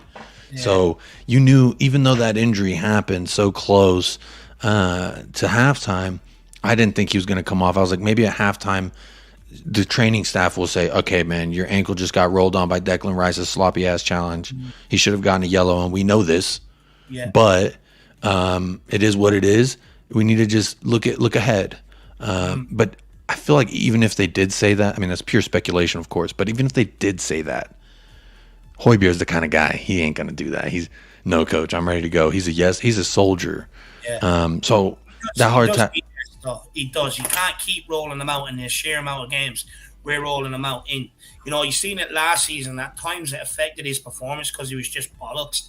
Whereas if you can get the right, rest him when you need, and it wasn't for the trial. Like, we tried in some of the Europa Conference League games, but unfortunately, he was the first one off the bench because other players weren't doing what they were out there supposed to do. So he had to come off the bench. So hopefully this year, he gets the rest in periods where he needs it, and you'll see a much more improved Pierre and Højbjerg. Ron says he saw Richie in our lineups. Kane, Sonny, and Richie. Now, we did see that as a substitute appearance, and honestly, when we signed Richarlison, I thought he'd be competing with Kulusevski there for that right wing position because I just don't, in my opinion, Kane and Son are undroppable. They're your two best players, and that's no question, no debate. They're your two best players. You don't bench your two best players, especially, regardless of form. Kane didn't score till he had 2 goal assists. I think Will Stewart, I heard him say he had 2 goal contributions by December, and no one was hooting and hollering about him like they hoot and holler about Sonny. So I need to see some Sonny love. I disagree. On my channel, I got it all the time about Harry Kane. But you know what? Harry Kane still finished the club's top scorer across all competitions last season. Still finished. I got it last season. Drop Kane. He's finished. He's not quick enough. We need pace in there. He's blah, blah, blah. Look, and I say the same with Sonny. You stick by your world-class players. They have proven time and time again they will come good and they will produce the goods. When they're going through a bad spell, you stick with them guys. You don't drop them. Very rarely should. Look, when it comes time, you can rotate them, but you never drop them. And that's why I'm glad he didn't make that decision against West Ham. Because against West Ham, with the magnitude of the game and being a London derby, it would have been went down as some being dropped. Whereas against Fulham, it would probably go down as maybe being rested if he were to rest him. I think he should still put him out there because I think Son, keep putting him out there, he will come good. But for me, they're just undroppable, like you said, my man. Just undroppable. Yeah. And then Pierre-Emile Højbjerg kind of weaseling his way into that undroppable. That's just my opinion. Rob, Wales, big up, my friend. Shout out Wales. You're in the same group as USA, England, and the little World Cup. So definitely, I want to have you on, Rob. I want to have you on when we play Wales, when US plays Wales. So clear your calendar, buddy. We want to get you on here. Tom Marketing, we have Marseille Wednesday, and Saturdays is City away. I agree. Rest on versus Fulham. At this point, I'm just going to roll with the punches. I've been fighting for Son. Don't drop him. Don't rotate him. Don't do nothing. I mean, whatever verbiage you want to use, I've been basically, no, he's got to start. At this point, I'm kind of the mindset, like, I'm just going to let Antonio Conte do what he's going to do. Because at this juncture, I don't know more than Antonio Conte. I don't know more about our players than Antonio Conte. I don't know who looks better at practice. I don't know the tactics in which these players' physical attributes are best suited. I don't know that. So I'm not going to speculate and say, oh, this person should. I can only say what I've seen and what I think. But when it comes to the Sonny thing, Antonio Conte's been pretty damn clear. I think Sonny's actually Conte's favorite player. But Conte's been very clear that this guy, anytime someone asks him about that, he's quick to say, I didn't say that. Why would you say that? I mean, if you watched the press conference before the West Ham game, he kind of snapped at that guy. I didn't say that. I said Richie will start at some point because there has to be rotation. And I think a little bit gets mixed up in the language barrier, if you will. But I'll be honest, Jacob. I think we need to get a bit more respect for some of our world-class players at this club. Some of the way I've seen Kane and Son be treated, I do not like it whatsoever. I think, you've got to appreciate them while they're here. And look, I've played a part myself where sometimes you compare the two of them and stuff like that. But we've just got to realise the two of them need each other. They both need each other. So for me, I just think we need to get a bit more respect for our world-class players and stop treating them like they're the likes of like a Steven Bergwijn or a Lucas Moura. Just get a bit of respect for them and just realise what they've done for us ever since they've been here and wear that jersey every all the time, and they've often, between the two of them, whether it's been one or the other at times, they have bailed us out of a lot of situations. So for me, I think we need to start treating them with a little bit of respect. I know Benzema gets the talk he does at Real Madrid. Salah, a lot of Liverpool fans are saying he hasn't been on form more or less since the back end of Christmas. But he plays week in, week out and stuff like that. So I think we need to get a bit more respect for our world-class players and treat them with a bit more respect and give them a lot more praise than what we probably give them. I think sometimes we can be guilty of, not enjoying these players while they're here. I agree. And that's the thing is, like, we spent a lot of time, like, the Kane debacle of last season. I'll be the first to admit I was butthurt. I was salty as hell at the man. And then he came on and started looking like that. And Wolves are chanting, he wants to fuck off. And it was just a whole thing. And it was taking so much attention away. But during that entire time, who signed an extension? Who scored a game-winning goal against City, the eventual league winners? Yeah. Who kept the team together? COYS through and through, kissing the badge. He always kissing the badge. Like, Son will never get. I'll never badmouth the guy. I've gone on record saying he could score 3 own goals, and I'll still say he wasn't that bad. So I might not be the best person to ask. I'm a little biased, and I'll say it when it comes to my favorite player. He's my favorite player. A lot of the reason I fell in love with Tottenham in the first place was because I fell in love with Heung-min Daddy. Heung-min Hung, as we refer to him. Yeah. I think the first season I became a fan, I was just always in his comments on Instagram, like, you're actually my father, just trying to see if I could get his attention. Like, hey, you're my dad. Like, he never did anything. But who did like a comment of mine on Instagram? The one and only Antonio Conte. Nice. Right when he first signed, it was like the first week or something, he posted something, and I have it saved on my phone, but I won't waste your time. I just commented something like, yes, coach, I'm so glad you're our manager, COYS, COYS, COYS. And he liked it. And I've saved that photo on every device I have just in case if I get flooded, if my devices get fucked up, I still got proof that he liked it. And I will take that to my grave. Big up Antonio Conte. You know what? It's nice to see when you see some of these, people who sometimes you can think they're untouchable because, they're always protected and stuff like that. But it's nice to see when they do integrate with fans, and I mean, like Richarlison with Bob Spur. That was great. Like it's really nice to see them interact with fans where they can. Harry Kane getting the I think it was the couple that travelled off from America when the Burnley game was cancelled. Getting them back over for another game and stuff like that. It's nice to see that sort of stuff happen. I don't think it gets praised enough because I'm sure these guys get millions of messages a day. If not thousands of messages a day. So to see them, even though it's a little interaction, to see them give some at all when they don't really have to, they could just live that sheltered life if they wanted to. Fair play. It's good to see them pay back the adulation that the fans give them, Yeah, and that's the thing is, like we were talking about earlier, there's a human aspect to this game. And it is good it's refreshing. And Conte's refreshing on so many different levels, not just he's a human, and also after the Tuchel debacle, he posted the video and he's like, I would have tripped your ass if I had seen you, you lucky. Like, I love it. And he's a real person, and he's gonna shoot you straight. So like, Conte, man, I love Conte. Roman says Conte will figure out how to get him firing again. If we keep the same tactics and formation, then Conte needs to make a change. I agree. I mean, I think Sonny's role has been a little bit different than it was last season. But at the same time, when you win a golden boot, you're going to attract attention. Mm-hmm. And when you got 2-3 people constantly man marking, you got there, everyone in that back line is aware of where Heung-min Daddy is at all points in the match. So obviously Reece James is going to hug him, bear hug him, try and tackle him to the ground, get a little sniff whiff of that wetness that he got because, I mean, who wouldn't? I would too if I was a defender. I'd take him to the ground and roll all around with him. But at the end of the day, he's attracting that attention because his play attracts that attention. So it's natural to see a little bit of regression when you have a breakout. See, I'm not going to call it a breakout because to me he's been world-class for years. But I guess on a national level, because even people who don't follow Spurs are now aware of him. Even people who don't follow Premier League, they know Heung-min Daddy because he won a golden boot. There comes a certain amount of attention that comes with that. So it's natural that there's all this pressure on him. It's natural that there's going to be teams who are game planning for Heung-min's son on that left side. That's just natural. Last season, he was instructed to make an awful lot of runs in behind and was the beneficiary of that. And look, ice cold putting them away.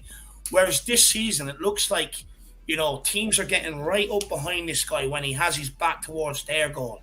And they've identified maybe the physicality as maybe something that Son needs to maybe adapt to or learn to. So they get right up behind him and they're trying to physically dominate and push him away from goal. And we've seen that against Southampton where he lost the ball that led to their goal. Chelsea where he lost the ball that led to their corner kick where they scored from. I've seen it in other games as well.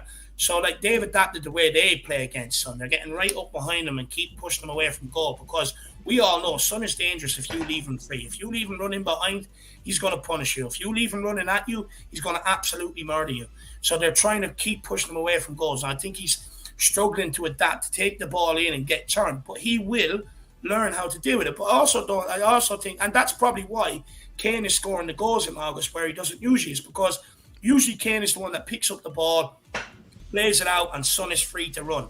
And then the ball comes in. Whereas now, if you look at it, Kane's the one in the box rather than the one being late into the box. He's already in the box. So I think there's been a little bit of adaptation there maybe in Antonio Conte's tactics. But as well, he hasn't been helped at times that if you watch some of the games, Højbjerg has been asked to drop in beside Davies, beside Dyer, pick up the ball and transition it, which leaves Bentancur on his own in midfield at times. But then Davies is being asked to push on. You've also got Perisic down that side being asked to push on.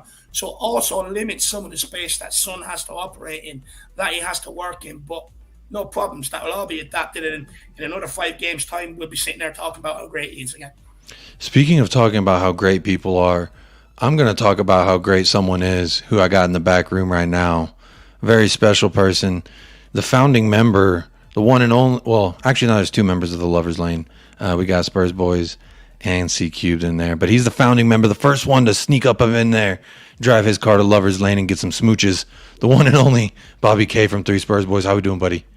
Big up, Bobby. Got nothing but love for you, boys. Got nothing but love for you. Nothing but love. Boys, long time no see. David, I haven't spoken to you in ages, my man. I know, man. It's been a long time, I spoke to you on the phone a few weeks ago, but I can't remember the last time I was on the stream with you, man. Oh, man. I know. Tell me about it. Just, John, it is that just fucking busy all the time, Well, busy is a good thing. When I tell you I booked Irish in advance, it was like people booking for the away game at Marseille, I booked them in advance. You have to get in while you can. Get in where you fit in is a phrase I'm common to knowing, but big ups nonetheless for having both of you on here. Very refreshing to see. I only just wish Michael could have been here. He had to take a little trip back to Dallas, but big up Michael if you're there. I also want to say big up Patty Higgins. Says big up Dave and Jacob found a new channel.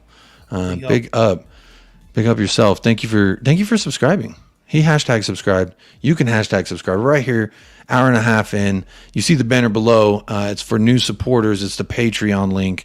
I will go ahead and post that in the chat and then pin it to the top. If you do want to become an official supporter of this channel, we are not monetized on YouTube, but we are on over here on Patreon. So you can become a member. Just hit that link. I just put it in the chat. I'll pin it whenever I see it. But big ups to everyone who's already signed up. Like you, Bobby K. Thank you for being in that Lovers Lane group.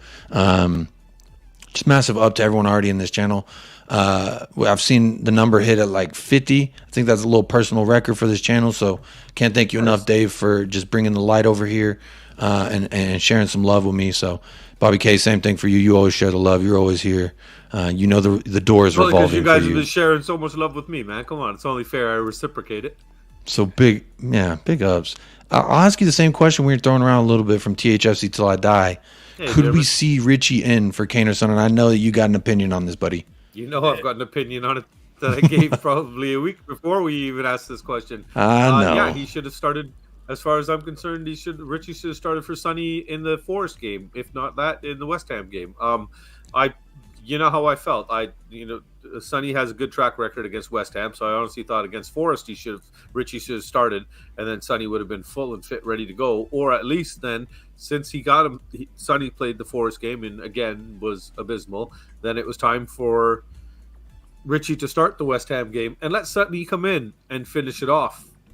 Kind of put the nail in the coffin kind of thing was what I was hoping for. We tried to do the opposite, and unfortunately, the only thing we walked out of there was with the draw. But at this point, you know what? I know the mad love for Sonny. We've all had it. The guy's been just it's not just mad, Bobby. For us. It's not just mad. It's humid. It's wet. It's moist. It's leaking. It's spewing out of every orifice I have.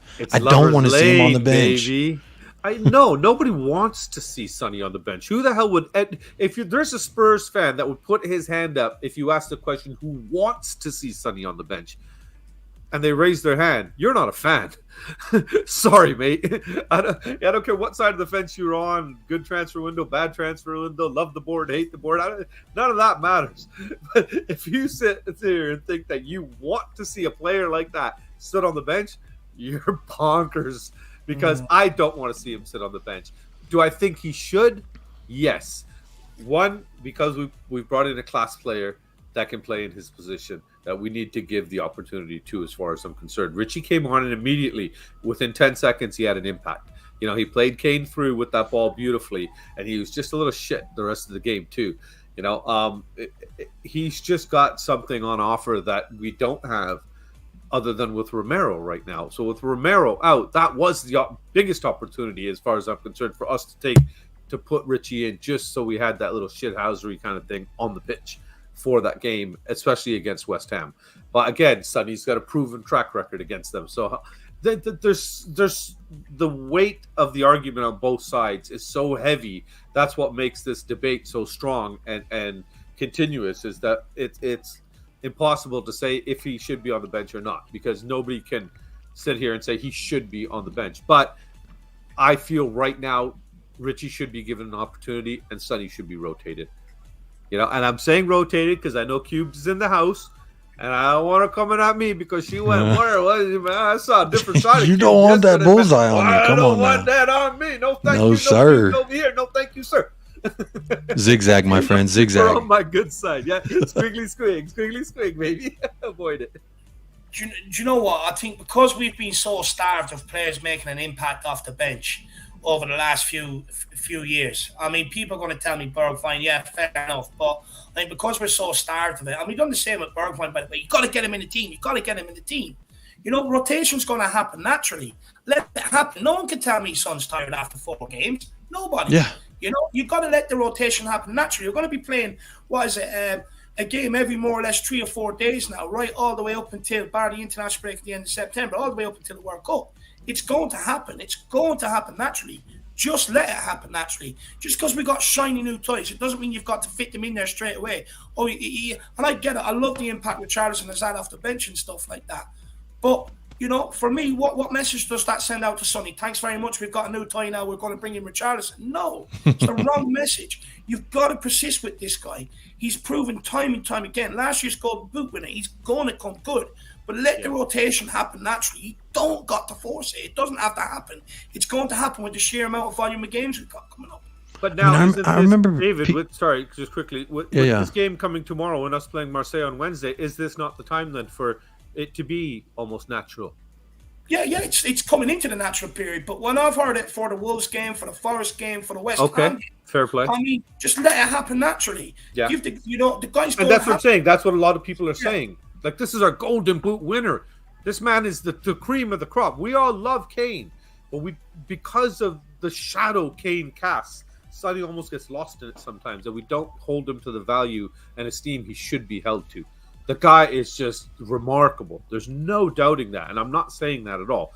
But this is, like you just said, if we're going to happen more in a natural system, because we have to, what is it, like 3.44 days between games now, coming up between now and the World Cup or something like that? It's like 3.6 or something stupid. For the next 22 days, something like that, yeah. It's great for us as fans. Oh, yeah. How much football do we get to watch? Holy shit. Yeah. Dave, man, you're not going to sleep. I hope Emily knows you're streaming for the next 21 days straight. Just keep that thing going. Barely sleeping as is, my man. Not getting any more, you know. So, with that coming up, then yeah, definitely, this is the time. Sorry, Jake. No, I agree completely with what you're saying too, Bobby. Let the rotation happen naturally. Unfortunately, I do think some people were calling for that natural rotation to happen a little. After 3 games, people were saying Sonny was tired. So, Dave, like what you were saying, it's hard for me to believe Sonny's tired. He's a very fit human being. He's been a professional athlete for so long. There's something else, yeah. Did he just plow too many women in Korea in his trip? It's so funny you say that, because somebody in the comments the other day on a different show wrote that I think Sonny in Korea, when he was there, one, got homesick, right? Yeah. Seeing all his family, everything's older now. Maybe he saw some cousins that have children and stuff now. Or that girl that spurned him and married some other person who's not even a football player. Yeah, he's an accountant. So maybe there's something there that kind of like internally in the head twisted some things up, and I hope I'm wrong and that person was wrong, because this is a guy, like you were just tapping on, Jacob, that he's always had his head screwed on right. Yeah, and here's another aspect to it though, is I look at body language a lot on the pitch, on the sidelines, training videos, photos that come out of training. I mean, obviously we're only privy to what they show us, right, from training. But all the photos that came out today, he looked like a very happy man. So I'm thinking, if you've ever, I referenced Austin Power earlier, Dave, because of my horrible accent, which I think I'm ready to hit you with my impression. I eat because I'm unhappy, and I'm unhappy because I eat. And that's from... A Scottish accent. That's Scottish? Okay, well, then I don't... I thought it was Indian. You always say my accent sounds Indian, Bobby. Anyway, sorry about that, everyone, if you had to listen to that. I hope you tuned out for a sec. But I don't even remember what the hell we were talking about. Y'all just distracted me. Sonny. Switching Sonny with Richie. I don't want to see it. But at this point, I don't know if I'm the best person to make that call, because, like I said, I'm kind of, when it comes to Son, I don't see no evil. I hear no evil. I speak no evil. I will ride and die by the 3 feet of Heung-min's son. So he's got no weak foot. He's got 3 legs, and just wait for him to get his mojo back. That's all we got to do. Just wait for him to get that mojo back. And once they start flowing, it's going to be the levees will be broken, so to speak, and the water will flow, the moisture will rise, and everyone will be singing his praise again. It'll be a great time. I don't know where you come up with this shit sometimes. It's great. So I got Mr. Sonny here, and I got Mr. Kane here. So poor Decky's the only one that's getting subbed for Richie, it looks like, between you two. Hey, I mean, no offense to Kulusevski, but like, I do reward loyalty, in my opinion. Loyalty goes far in my book. And Sonny's been nothing but loyal. So when he's down and out, to turn your back on him, not turn your back, I mean, I'm not saying everyone wants to turn their back on him, but to say, Richarlison, he's been pissing people off, so we might want to go with that. Like, I think, like y'all said, let the rotation happen naturally. It's going to happen. It needs to happen. There's too many damn games. I mean, you could argue enough games for us because we'll be satisfied. It'd be hard to even keep up on YouTube, to be honest, but that's why we're here, right? Also, there's a new name I wanted to shout you out. Pierogi. Pierogi. Come on, you have to Pierogi. He says, big up Mr. Harris, Bobby K in the house. And then he says later, big up Jacob, found a news channel for Spurs in America. Big ups yourself. Thank you so much. Real quick, I did want to say, massive love to everyone in the chat today. Everyone hitting the likes. We got 51 likes, and there's about 51 people watching at a point. So you guys, that's very touching. I'm not going to get emotional on this pod. I might do it in the back room or while my wife holds me, but I will not do it here for y'all. But just know that this means a lot to me. Y'all showed up and showed out, given with the subs, the likes. We're over 275 now. So, and we had 246 when we started this show, David. So, you call them the Harris Army? Is that how you reference them? Yeah, the Harris Army. That's what we like to call them. The Irish Hotspur Army. The generals. That's what we like to call them, man. I love it. I heard another name. There's something about a flat cap army out there. Flat Cap Army as well. You know, we've got loads of names for the loyal followers. So we do. We're also trying to get Jack on the channel too. So I'm gonna have to have you back, Irish, with Jack on as well. Get the full package. But big ups to everyone who's tuned in. Whether you're watching this live, you're watching this back. Cockeyed says, "Come on, Dave," as if you didn't think Jacob was actually. Yeah, come on. Did you not? It's Glaswegian, you know. Listen to the Glaswegian accent, then come back listen to Jacob's accent. It's more similar than what it would be to mine, to be honest. I'll teach you after how to do an Irish accent. All right, there we go. Yeah. Also, Conor McGregor, ain't do nothing. You see him after fight, he's there with a broken leg. The dude already beat him up, and he's on the floor like, your wife is in me DMs. Ain't done nothing. And it's just like, I love it. Conor McGregor is the best shit talker of all time. Do you know what's mad about Ireland? Every county has their own individual accents. Like, we're only 20 minutes away from Dublin, where Conor McGregor is, but I sound completely different to Conor McGregor. You know, it's mad. Every county has their own accents. Like, you go down, further down to Kerry or Cork, you know what I mean? I could barely understand them, let alone anybody else that's not from Ireland. So it's a mad little country, this. Yeah. Intaj brings up something that we talked about last night. Intaj loved Cube's story about how she became a Spurs fan on my pop-up show last night. Bobby, you weren't able to pop up last night, so I want to start with you. How did you fall in love with Tottenham? Do you mind sharing your story? Not at all, man. It's actually a pretty simple one. I think I've shared it with David already when we did our when he was on your channel, right? With us. Yeah. But mine was I was 16. It was 1992. I was in England at the time, and previous to that, I'd been to England quite a few times. I was born in Leicester and raised here in Canada. And when I went over, before that, I'd seen a couple of games. I'd even gone to a Leicester game once. And at 16, though, all of a sudden I had a interest in football, because in Canada there was no football. It's all hockey here, right? There's nothing in the news. There's nothing on TV, whatever. So the European Championships were on at the time in Denmark, and England were playing Bulgaria. And I watched Teddy Sheringham just from inside of their half cut through three guys and launched the ball perfectly to Les Ferdinand's chest, who was just making a run into the 18-yard box. Ferdinand turned, put it on his chest, turned and volleyed it in.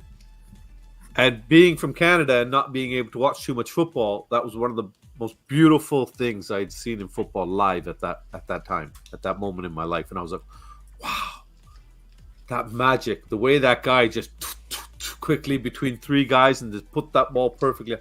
Who the hell was that? That was amazing. And my cousin, who was a big Spurs fan, was sitting beside me. We were at the pub. He turns to me and sheepishly smiles, and he goes, "That's Teddy Sheringham. He plays for Tottenham." So at the time, it was between Teddy Sheringham and Ryan Giggs, because I'd seen Giggs play and I really like Giggs. So it was between United and them. But then Sheringham's English. I saw that moment of magic. That's it.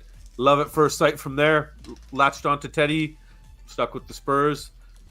30 years of suffering later, here I am, still smiling some mad way. If you didn't love the pain, I don't think you could stick by Tottenham. But you know what? We're special characters. I think every Tottenham fan, there's characteristics about you that really pull you towards this club and that keep you sticking by this club, quite frankly. Because you know what, Jacob? All my teams suck, to be honest with you, though, in every sport. I'm a Buffalo Bills fan, so they only just last year finally got really far. The last couple of years they've done well. Otherwise, 20 years of misery there. Edmonton Oilers in hockey, they haven't done anything since the 80s. So, you know, as far as I'm concerned, all my teams are Cinderella teams. So if anybody ever wins anything, I got the right to go streaking. So if you see all this chocolate jiggling down the street, turn the other way or cheer it on, baby. Just cheer it on. Hell yeah. Smack that milk dud when it runs by. Come on now. Irish, I'm going to ask you if you don't mind sharing your story. How did you fall in love with Tottenham? What attracted you, or what's your story?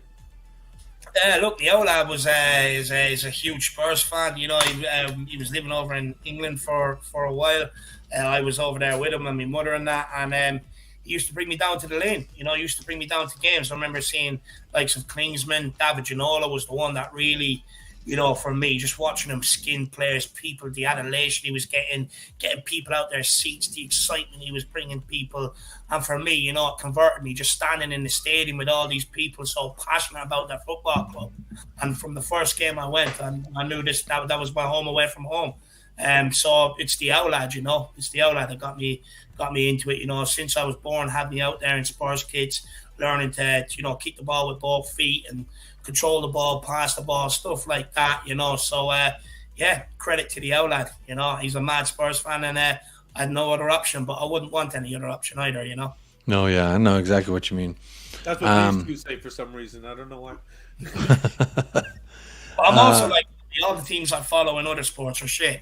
Like my county in Gaelic football, shit. You know, Republic of Ireland, shit. So I mean, I'm just a life of pain, to be honest with you. Well, I'm from Texas, and Dallas Cowboys kind of reign supreme here, and they ain't done anything in like 30 years. So I'm used to it. I know what it looks like, and it's funny how much these two. No. It was 94, 95 was the last time they won a Super Bowl. And you beat us. Yeah, probably. Yeah. Well, I think it was the third or fourth time y'all went and lost in a row. Yeah, four times in a row to the finals and lost. But 4 years in a row, David, to the finals, lost, and after that, the team just went broke. And 20 years of not even making the playoffs. Well, they're back now. They're getting a lot of bandwagon fans. They're starting to do something. Oh so, yeah, just like Tottenham. Just Getting like a lot of bandwagon fans. It's like I was listening to the argument about how can the people that are happy with this transfer window be happy. You know, it just doesn't make sense. You're truly not a fan of the club, and I'm sitting here thinking, well, maybe they haven't been fans as long as we've been fans. You know, maybe there's the fans that, you know, we touch about the impact that Sonny has had, and you know those fans are only in the last few years. Sorry, go ahead, Dave. It's not even that. Why are we constantly making the fans the problem? If your problem is Enoch and Levy, make that the problem. Stop talking about fans. Each other, Stop making fans the problem. Stop blaming fans for absolutely everything. They're not the ones sitting there in Paratici's position. They're not the ones sitting in the dugout for Conte. They're not the ones sitting at board level influence any sort of transfers. If your problem is the owners, make that your problem. Stop blaming fans. There's nothing they can do. Yeah. I hear it all the time. Fans. Is your problem the owner or is your problem the fans? What is it? I think for me personally, I see it a little bit when the argument comes up, like who's right. It's the fans' fault because they're supporting their team. I think that's a very ignorant response, quite frankly, for me personally. Just because you don't like ownership, I don't like the way my country's ran. I can protest about it. I can do whatever I can about it. But at the end of the day, there's bigger powers at play than me screaming into the void on Twitter, me doing a YouTube channel. There's more to it than I think people truly understand. I think we only see the tip of the iceberg, and everything that goes on beyond closed doors is kind of the real belly of the beast. But for me, it isn't good enough when you look at the aspirations that the board, the club, etc. Last time there was any amount of remote success was 2008, and then our next great claim is that we lost or that we won in Ajax and lost the final of Champions League. So to me, there's got to be more done. Managers haven't been sufficiently backed, but at this juncture, at this moment in time where we're at with this club, we have a manager who's been here now an off season. He had a half season. He got us top four when we didn't deserve it, when we couldn't have gotten it, and we did it anyway. So to me, it just seems like an easy thing to point and say, "Oh, it's their fault. It's their fault. It's their fault." There's a million reasons why we're in this position, and it's not like we can blame Steve Hitchen. It's not all Steve Hitchen's fault. Who the hell wrote the check? That's Steve. Yep. Who? That's what I say. Who employed him? Who checked his references on the? You know what I mean? Like, who let that man in the door? Who let these people? Who let Paul Mitchell leave in the first place? so God knows where we would be if we had kept that man. That's what that's my thing. Is that there's a lot of icicles on this iceberg, and we only see what's exposed out of the surface, and we can only run with that. So I just think it's really easy to point and blame it on one single thing. It's just the easy way out. On both sides of the argument, fans pay to support their club.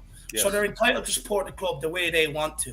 Right. But all this niggling and stuff between fans has to stop. You know, one side it's like, oh, you're negative, or you're this, or you're that, or you're an Arsenal fan. But on the other side, it's like you're a Levy agent, you're a happy clapper. It's this. It's got to stop. Fans are not the problem. They're not the problem. We're just enjoying our team. Why are we always constantly back and forth from both sides, blaming the fans, blaming the fans? You all play your money. You're all entitled to support the club the way you want. You know, so stop blaming fans. If like the thing, and the thing is, like, I'm not even going to get into it today. I'm really not. It just drives me mad when all I see is, oh, it's the fans' fault. It's the fans' fault. It's like, I don't get it. It's not the fans' fault, David. Don't worry about it. It's just your fault. Well, it seems like that. Singularly, your individual, and that I think it's. I think it's. We're not going to fix this long list of problems that we've had in one transfer window. Like, I know people are sitting here saying, technically, this is the third transfer window if we go from last summer, January, now. So we're already told there's going to be a few transfer windows. And when the words from our manager, our beloved new guru at the top of our food chain that we love, and are that I still need some more windows, is him basically, I'm hearing, my translation is that I need more time. I've still got more work to do. So is that him sitting here committing to the project then? I'd just Sounds like like to see, it. I want it to be pen to paper, you know what I mean? To cement it in place, but that's not the way he rolls. He puts pen to paper after you show him support. So it's on the club now, and I really think that we might just have enough to get us to the January transfer window. I think we should be able to maintain in top four. Hopefully, I'm hoping we'll be able to maintain our cup places and stay in all our cup competitions. Just get to that winter break, just get to the January transfer window, and at that point, then we really need to see what changes and shifts are going to be made. That, I think, January is going to be more telling to us, to tell us how we're going to finish the season than what's happened right now, because prices are so inflated right now as well, and clubs are penny pinching and asking for crazy amounts of money, and we're not willing to pay it. I'm surprised we dished out 60 on Richarlison. I really am. I was shocked to hear that number go behind the player. I thought after the Ndombele thing and the Lo Celso thing, we as a club with this board are done spending big money. And everybody's screaming, we didn't spend money, but you didn't spend. Sure we did. We spent 60 on just one player. He's not the ideal player that we wanted in the position that we needed covered. That's a starting 11 guy. And I think that's where a lot of frustration is agreed upon amongst us all. We would have preferred to see a right back come in, a centre back, maybe an attacking midfielder, one of those key starting 11 positions versus a rotational player. But I still think that there's enough for us on the plate that we should be able to get to January, and hopefully then I'm praying that the board is pushed and put, to the sword, that they've got to step up and support it properly and open the book up for this guy and give him the checkbook, man. No, 100%. Kelvin Fletcher says, I agree, Dave. Fan power is a thing. Look at United. If we as a fan base accept ENIC mediocrity, we are enabling the lack of ambition ENIC shows. But I agree the issue has to be taken up with the ENIC. I fully accept that. But, if you're going to chastise fans, and it happens both sides, by the way, but if you're going to criticize fans, how do you expect them to get on board with the message you're trying to put out? How do you expect them to go and back you in protest if you're constantly having a go at them? Mm-hmm. And it's the same on the other side. People that don't like the ENIC movement, they'll also have a go, but it's got to stop. I'm fed up with it. I see it all the time. It's just got to stop. At the end of the day, like I said, everyone pays their money, whether it's through merchandise, through tickets, through paying the TV companies to watch the games on your TV or whatever it is. It does not matter. Fans pay their money. They're entitled to support the club the way they are. But with all this bickering and arguing, nothing's ever going to get resolved, or you're never going to get a powerful message on one side or the other, because they're constantly at each other. Once that stops, you might be able to get a clear message out there that everyone can get behind, whether it's one side or the other. But until then, until fans are constantly having to go at each other, they're never going to get support either side, ever. To echo something there, David, I'll put it this way. You tie 1,000 strings together, it's a hell of a lot stronger than 5 strings that's just the way it is. It's just science. I mean, if you saw the energy, right, from the fans when we chanted and they got Nuno out. That's what you do. And that's just from chanting. That's what you do. Unanimous. Both sides set up. Exactly. There's too many people that aren't willing to not buy stuff, not buy tickets, not go to the games, not buy the merch, and they're allowed to do that. And there's not enough people that are willing to show up and support a protest. But see, that's what I'm saying. Numbers wise, we just can't sit here and have the same argument as United does, because the way they show up, they bring an army. Yeah, but even United have people that were still from Ireland or something, man. When they were protesting this year, United fans, there was still people shopping in the Superstore. And you know what? What's that? It's gonna happen. Yeah, that happened this season. I'm saying it's gonna always happen. Oh, I thought you said it's not. Sorry, I didn't hear you. But to me, you're allowed to buy whatever the fuck you want. You work all damn day, all damn week. You make money for your family, and if you got a little extra cash to spend on something that makes you happy in life, fuck anyone who wants to tell you can't do that. That's my opinion. You can't tell me how to live my life. How I'm supposed. So my thought about the whole thing in general is, like you said, Dave, that's when both sides are on the same side. They got fucking Nuno out and we got Antonio Conte. If you unify instead of going against each other because it may be slightly different, it may be this or that, etc. If everyone just came together on the same topics, the power of people is strong. Here's my point, man. Like, at the end of the day, all we are is fans with opinions. We can't influence what goes on. And at the end of the day, if you do want to try and get a movement together, everyone has to be some common ground between everybody. And you have to be on the same page. Yeah. And I see it, towards a lot of the unique out, leave you out movements. You're negative. You don't support Tottenham. You don't do that. They're just as much as a fan as the guy saying it. But then also on that side, it's like you're a Levy lover. You're a sellout. You're an unique agent. You're a happy clapper. You know, it happens both sides, and it's just got to, it drives me insane. It's got to stop. Yep. You know, I mean, everybody gets it. I get it. People really deep in the unique leave you out movement, they get it. But it's got to stop, man. Like, you're never going to get one clear message or anything like that. There's no common ground. When fans are blaming each other, they're not going to help each other, are they? You know, all we are is fans with an opinion. It's all we are. Everyone has an opinion. You're not in positions inside the club to influence transfer windows. So how is it a fan's fault? Now, unless Daniel Levy has my phone number and he's texting me asking who looked good, who looked righteous, then I may be able to take some blame for whatever happens. But anyone, especially me, I'm over here in America. What the hell am I supposed to do? All I can do is not watch the game, and that's never going to fucking happen. So I'm going to watch the game. Nothing can stop me, no matter how bad of management we have, because let's face it, do you go to a restaurant? Do you know how management runs that? Do you know how the corporation runs that specific branch of that chain restaurant? Do you do all that before you order your fucking burger? No. You're like, this place got a good burger and fries. I don't give a shit, because it's all over there. And the fact that people think that I can go to like a, I don't know what you got over there, Dave, but if I go to like a Chili's or like a chain restaurant that's nationwide, I go there and I start saying, oh, this is how you cook a steak. They're going to go, okay. Yeah. And then they're going to carry on doing whatever the hell else they were doing. Because at the end of the day, what I say doesn't matter. It doesn't. I could be a fan of their food.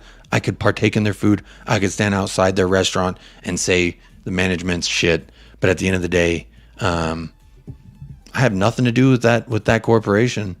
I just enjoy the burgers. No, and I can appreciate that, Jacob, because I'll tell you right now, as regardless of how I feel about the board, the chairman, whoever's running that stuff, I'm always going to support Tottenham Hotspur. I don't have a choice. I went and put the tattoo on my arm, so I'm etched for life. Blood in, blood out. That's it. So I will always support this club regardless. Now, I'm going to be there in January. I told the boys on Jay's birthday the other day that we're coming in January for Christian's birthday for the North London Derby. We're going to come there and celebrate his birthday. It's my first game ever. That's going to be badass. The boys' first game ever. It's going to be, we're going to a North London Derby. This is going to cost me a significant amount of money to fly from Canada and get tickets and stay in England and everything like that for a week. And And I have every intention to go to that club's shop and purchase something from in there that I can't buy anywhere else in the world, that I can't buy on Amazon or online or any sporting shop here in Canada for sure. So am I a sellout then?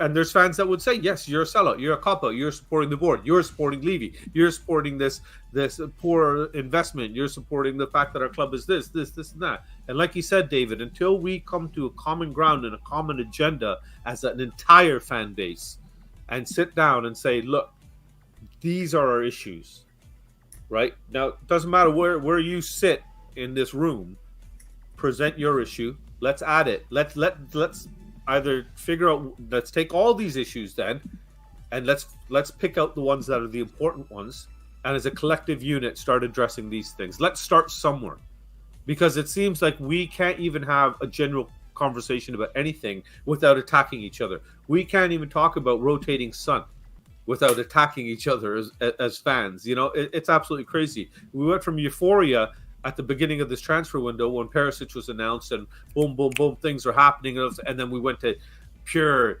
frustration, anger, almost hatred, and all this nastiness kind of thing from yesterday. And it's like, was it that dramatic what happened in the last 6 weeks? Yeah, we didn't get to where we wanted to go. Us as a fan base wanted to see the club raise the level. It didn't rise the level. And that's where we're all upset. And rightfully so, as far as I'm concerned. But did we lose? Did we go backwards kind of thing? Did we not invest in the squad at all? We brought in like-for-like players that are better than the players that were there. So, we upgraded our bench, I guess, is the best way to put it. And we've got a few options. But really, again, when you just look at that West Ham game and you think, who can I bring on other than Richie?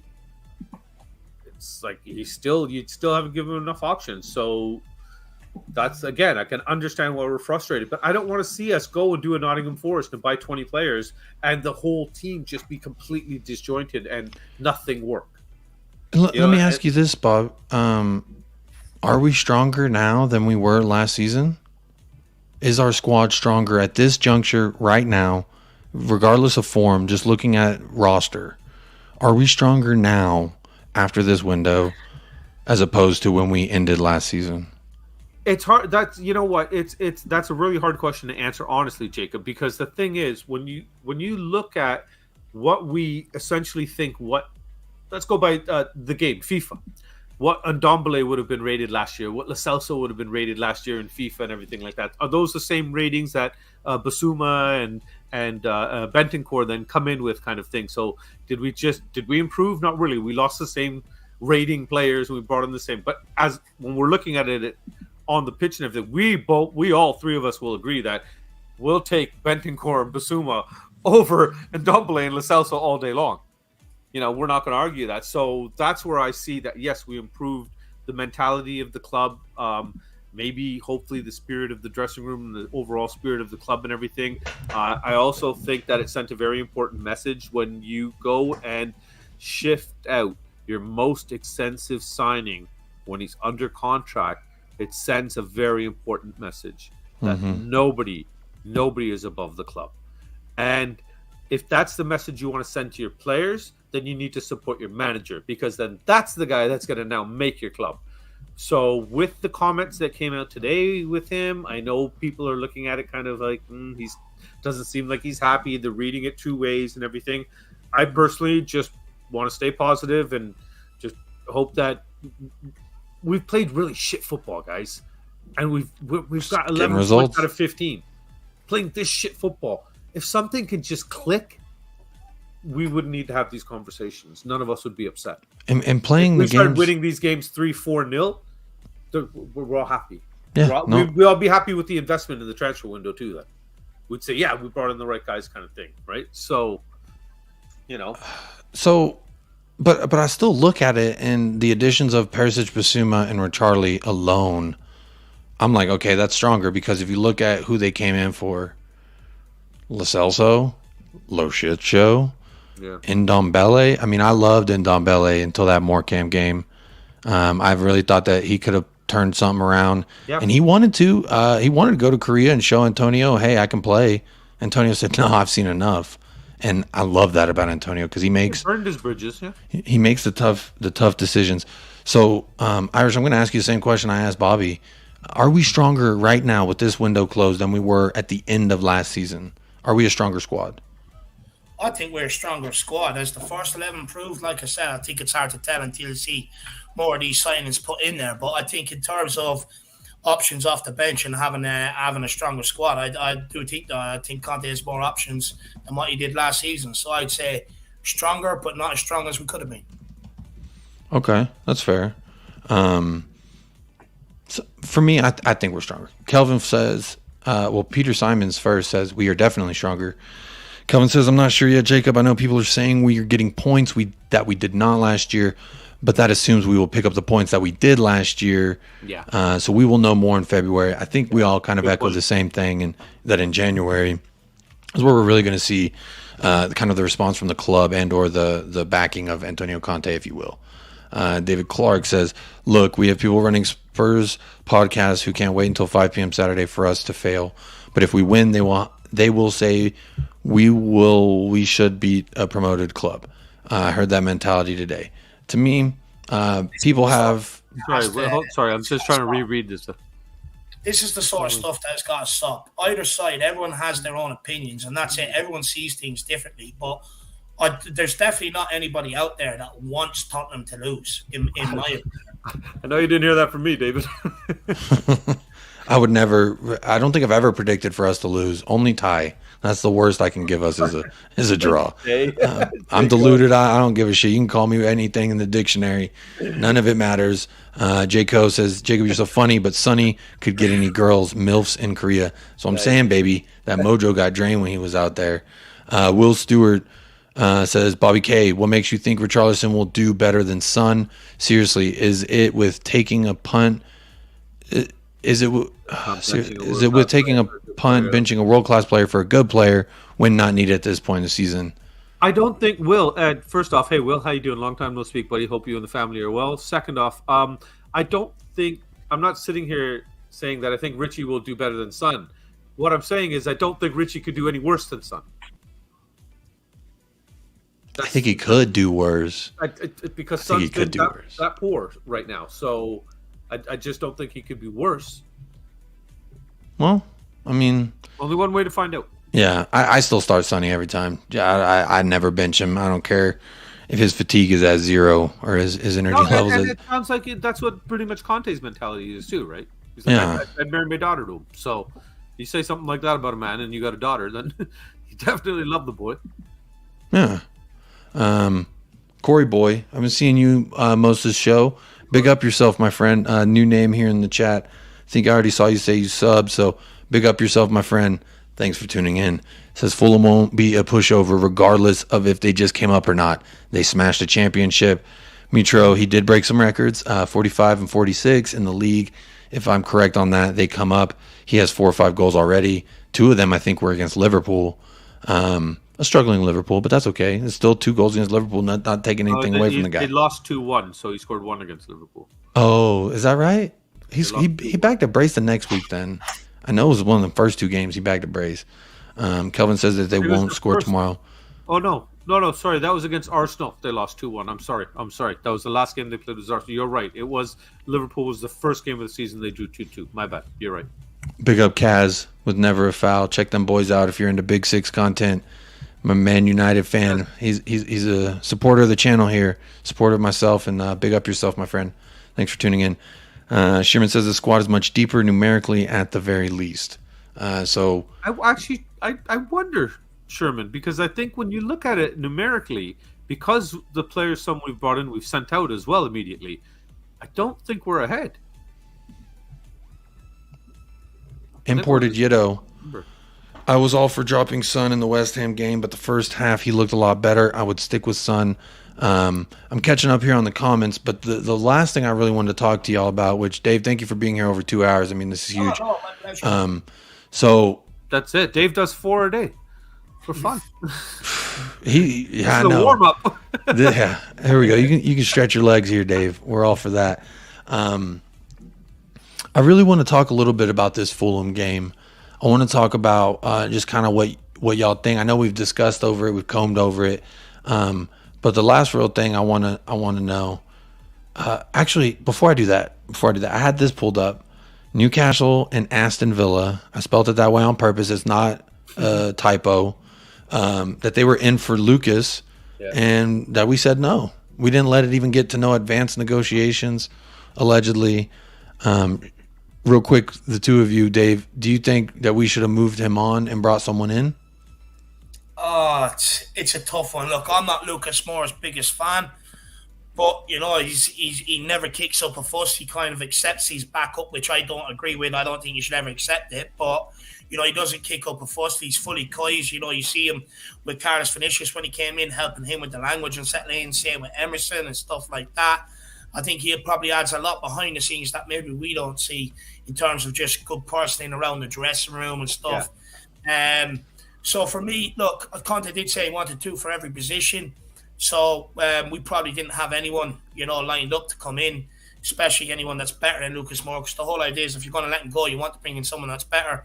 Dan James, people like that are just not good enough to be at Tottenham. So I'm not surprised we didn't do it, to be honest with you. Okay. Bobby? No, same thing like David think. I think he's just, there's something behind closed doors that he's just a positive influence, maybe in and around the dressing room. Good to have. Maybe he's good with the translation and everything with the new boys coming in, helping players settle. I just think that's really, there's not much else reason to keep him around, because it's not as if he does much out there for us other than go out and run around like a headless chicken for a bit and kind of. I have a conspiracy theory. If anyone's subscribed to Spurs Play, you're fully aware they're promoting the hell out of that Lucas Moore documentary. I think they wouldn't move him till January if they're going to move him, to at least let him enjoy that documentary release. It's just a conspiracy theory I've got. But I like the guy. He gave us some great memories. Is he what we need moving forward? No. Is he the answer in Champions League? No. But Moussa Sissoko wasn't either. He stuck around for how long did he stick around? Because he kind of glued people in that locker room. I'm not saying that that's like a justification for a roster spot on a Premier League team. I'm not. And I would never suggest that, because that's a waste of a roster spot. You don't need a fucking cheerleader. I mean, come on. We're all professional adults. We're all, come on. But there is something to be said when you bring in a $60 million player who don't speak English, and he's coming to a new English team. So, there is something to be said there. There is the human aspect. That seems to be the reoccurring theme here on today's stream, the human aspect of the sport, human aspect here. But regardless, I think he could have moved on. I'm glad the Premier League teams are looking at him, though, quite frankly. Because I heard people talking about he's going to go back to Brazil, he's going to go to Portugal, etc. I would love to see him stay in the Premier League. I love the guy. I don't think he's a... Sorry, do you think Conte's doing kind of what Fergie used to do? Keeping around a senior player that's really just good for the squad, good for morale, good for kind of gelling everybody together, bringing I think it's a little... encouraging them on the bench kind of thing. I feel like that could be a factor. Yeah. He might not be the guy on the pitch that helps up, but having that guy on the bench sometimes is actually really beneficial, especially with these guys. We sit here and we think that these guys are professional football players, and we look at the fact that get paid millions of dollars and they're world renowned. We all clamor and we run after them for an autograph, but they're kids. They're really kids. 20 years old, 25 years old. They're the kids still. They're mentally. Dele Alli is just a young man. And look at he's up mentally all of a sudden. Look where he's ended up within 3 years. It's sad, To answer your question, Bobby, I think a little bit of it does play into that veteran aspect, keeping that veteran around. But I also believe that some of it is what we've seen from Antonio Conte, that he's been pretty much even keel on the whole time, which is rewarding that hard work. Lucas Moore is flexible. He's willing to go and play whatever position Antonio wants him to play. I think that's a trait that not a lot of players have, that they were willing to just go wherever to do whatever. Look, he's a guy on the right who can play the right wing back. He's a guy on the right who can play the right wing. He can, quite frankly, change a game. If he's done it before, does he do it all the time? No. But I do believe we could upgrade that backup position to fill. I think Adama Traoré would be a great substitution there, but we're not talking about Adama anymore. I swear. I said I was done. You're not. That's one name that'll never come out of your mouth. Or stop coming out of your mouth, I should say. You know what? With everything that's coming up, though, with the games coming thick and fast as well, we keep talking about Richie being the sub for the boys up at the top three, but he's not going to be able to come in and play all three positions now, is he? So we're going to need guys like Moran. We're going to need the whole squad, man. I agree. Yeah. And I mean, there is something to be said about morale of a team, I think, because there is the human aspect. They aren't robots. They need a little joy and love in their life, and things going well. Like even on doing a stream, if my wife is mad at me, it's hard to stream naturally. It's hard to talk and feel natural if I know my wife's mad, or if my son is upset or sick or whatever. Like, so there's definitely aspects outside of football I can attribute to what we see on the field. Tricky One says, I like Lucas Moura, a good squad player. And I think that's all we can really expect out of him. Yeah, a squad player. He's okay with it. I know David said he doesn't like that. I actually do like that. I do like the fact that he's okay with sitting here saying, this is my role. And you know what? I'm going to do my role well. Yeah. So as long as you accept your role and you're willing to perform in your role, I'm happy with that. Yeah, I agree. No, I agree completely with you.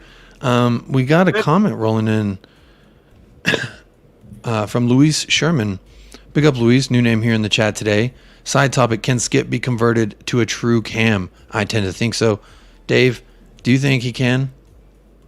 I'm not sure. I think where Skip excels is the high energy from midfield, getting in and around, winning ball back, and breaking the lines from deep, trying to catch up with play and stuff. I think that's where Skip excels. I'm not sure whether he has the vision to be able to play that role.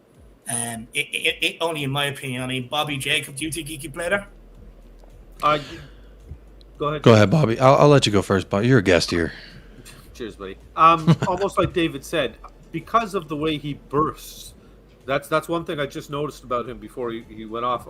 He's got that all of a sudden that quick burst on him, and I really like that. So, because of his age, could he possibly be turned into a cam and molded into it? I think it's possible. Would I like to see it happen? No, because it doesn't suit the system that it looks like Conte's playing. So why not make him just an absolute beast where we need him? And let's make him two players in that spot, so that when three of their players are coming, they look and they see Skip and they say, okay, let's just go to the other side of the field. In fact, let's run off the pitch completely. You know, I think that kid, with the way he's been rated and the way he looked, God willing, those injuries don't plague him, he can do something special. I feel like there's a little bit of both sides here for me personally. I think there's the age aspect and the physical aspect. He's got the physical aspect. He's good with kicking the ball. I don't think he's confident with a shot from what we saw, but he's young. Young people can grow into different things. He's still technically growing physically.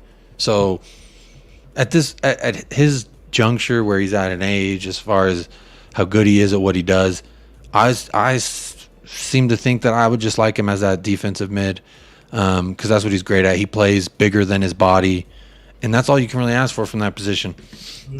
I would like to see a little bit more progression as far as the offensive attributes go, but I wouldn't be against it if we need some kind of attacking mid, because clearly in the midfield we get overran a lot. We get possessed. I mean, except for West Ham excluded, we kind of run the ball there, but they run the ball against us. But for me, Skip's great at what he does. I wouldn't want to change it too much. That's just my opinion. At the end of the day, we have Conte. Lucky that he's our coach. I agree. Skippy's young enough, but he does have an end product and a good shot on him. I didn't see him take any good shots for us, but maybe during Norwich, maybe he had a little bit better. Corey there agreeing with you, Dave. Luis, yes, Skip maybe not a goal scorer, but creative and thinks out of the box. I do agree, and he's good at hold-up play. And sometimes at the top of the box, when you have your 3 forwards dancing in there inside the box, you need someone kind of running things like a quarterback at the top of the box. So I could see it. I could definitely see it. He's a backup right winger, so why would we let him go? I think it's in reference to Lucas. Very good point, my friend. Y'all, these comments rolling in, they're really good. I'm trying to keep it rolling. I'm trying to engage with y'all, but we're coming up on 2.5 hours. I do got to get this last little bit out, because if I don't, what would be the Friday show if it's not a little predictive? I'm going to go around the horn here. And this is also directed here at the chat as well. I want to know who you got winning the game. What's the final score? Who you got scoring our goals? You don't need to do goals for the opposition. Fuck them. Just give us Spurs. We've gotten a couple roll in, so I'll let you two marinate with that for a second while there's been some throughout the show before I even asked. Tom Markkinen said Romero's back. He's got 3-1 Spurs. Dan James goal for Fulham or Vinicius. He's trained. Conte said he's trained. He trained twice. He said he's trained twice after West Ham. Sounds like he's healthy. He's back in the squad anyway, for sure. Yeah. But Tom Markkinen's got 3-1 Spurs. Tom, if you're still here, who scores these 3 goals for Tottenham? Is it all Sonny? And tell me why it's all Sonny. I'm just playing. Oh, we know it's all Sonny. I also, let's see, there was another one. Kelvin Fletcher says, I've predicted all 5 results right. Tomorrow will be 2-0. I hope you're right. Hey, I hope you go 6 for 6, buddy, and we get 2-0. But who's your goal scorers? Hit me with them goal scores. Let's see. We got a couple running in here, but while we let the chat hit us and think about it, Dave, you ready? You ready to hit me with your score predictions and your goal scorers? I actually don't think tomorrow will be a foregone conclusion. Or, Fulham are a decent team. They picked up 8 points. We're only we've picked up 11. They've picked up points off Liverpool, beating Brighton, and they've had some decent results. Even the Arsenal game, they were unlucky not to get something out of that. So they're a different proposition this time round. But Tottenham have picked up 34 out of the 39 points available when playing Nottingham Forest. The only 2 games where we have dropped points have actually been at home against Fulham, where we've drew with them. So I do think Tottenham will probably go on and win this, but it's all about stopping Mitrovic. A lot goes through Mitrovic. He's the one that holds up the ball to get players running off him, and he's their target man as well. I do think Mitrovic will probably fancy himself scoring against the back line, especially if we end up rolling out Sanchez, Dyer and Davies again. But I'm going to go Tottenham 2, and I don't think it'll be easy. Hopefully I'm surprised. I want it to be 4-5-0. But I do think I'm going to go 2-1 Tottenham, and I'm going to go with Son to score. I think he will score. Oh, yeah. If he starts, and I'm going to go with Slick Rick, because I actually have a feeling it could be Kane the one rested tomorrow. Now, I could be completely wrong, but I think we might see Kane rested tomorrow, or put on the bench, and maybe brought off when we need him. But I'm going to go with Son and Richarlison. I would like to see the 2 of them together. So I'm going 2-1 Tottenham. I think Mitrovic scores for them. Okay, that's a fair shot. Mitrovic's been scoring goals. I like your prediction solely because Sonny gets on the score sheet, and I want to see this celebration to the home fans. The passionate celebration when he finally gets one, it's going to be something else to see. It's going to be great, and I hope it comes at home, because then everyone can uplift him while he does this. Yeah. That's what I'm looking forward to. Bobby K, are you ready? You want me to run through some of these comments before I come to you, my friend? Sure, show, my man. You tell me. I want your predictions, my friend. I need your predictions. I need your goal scores. What you got, Bobby K?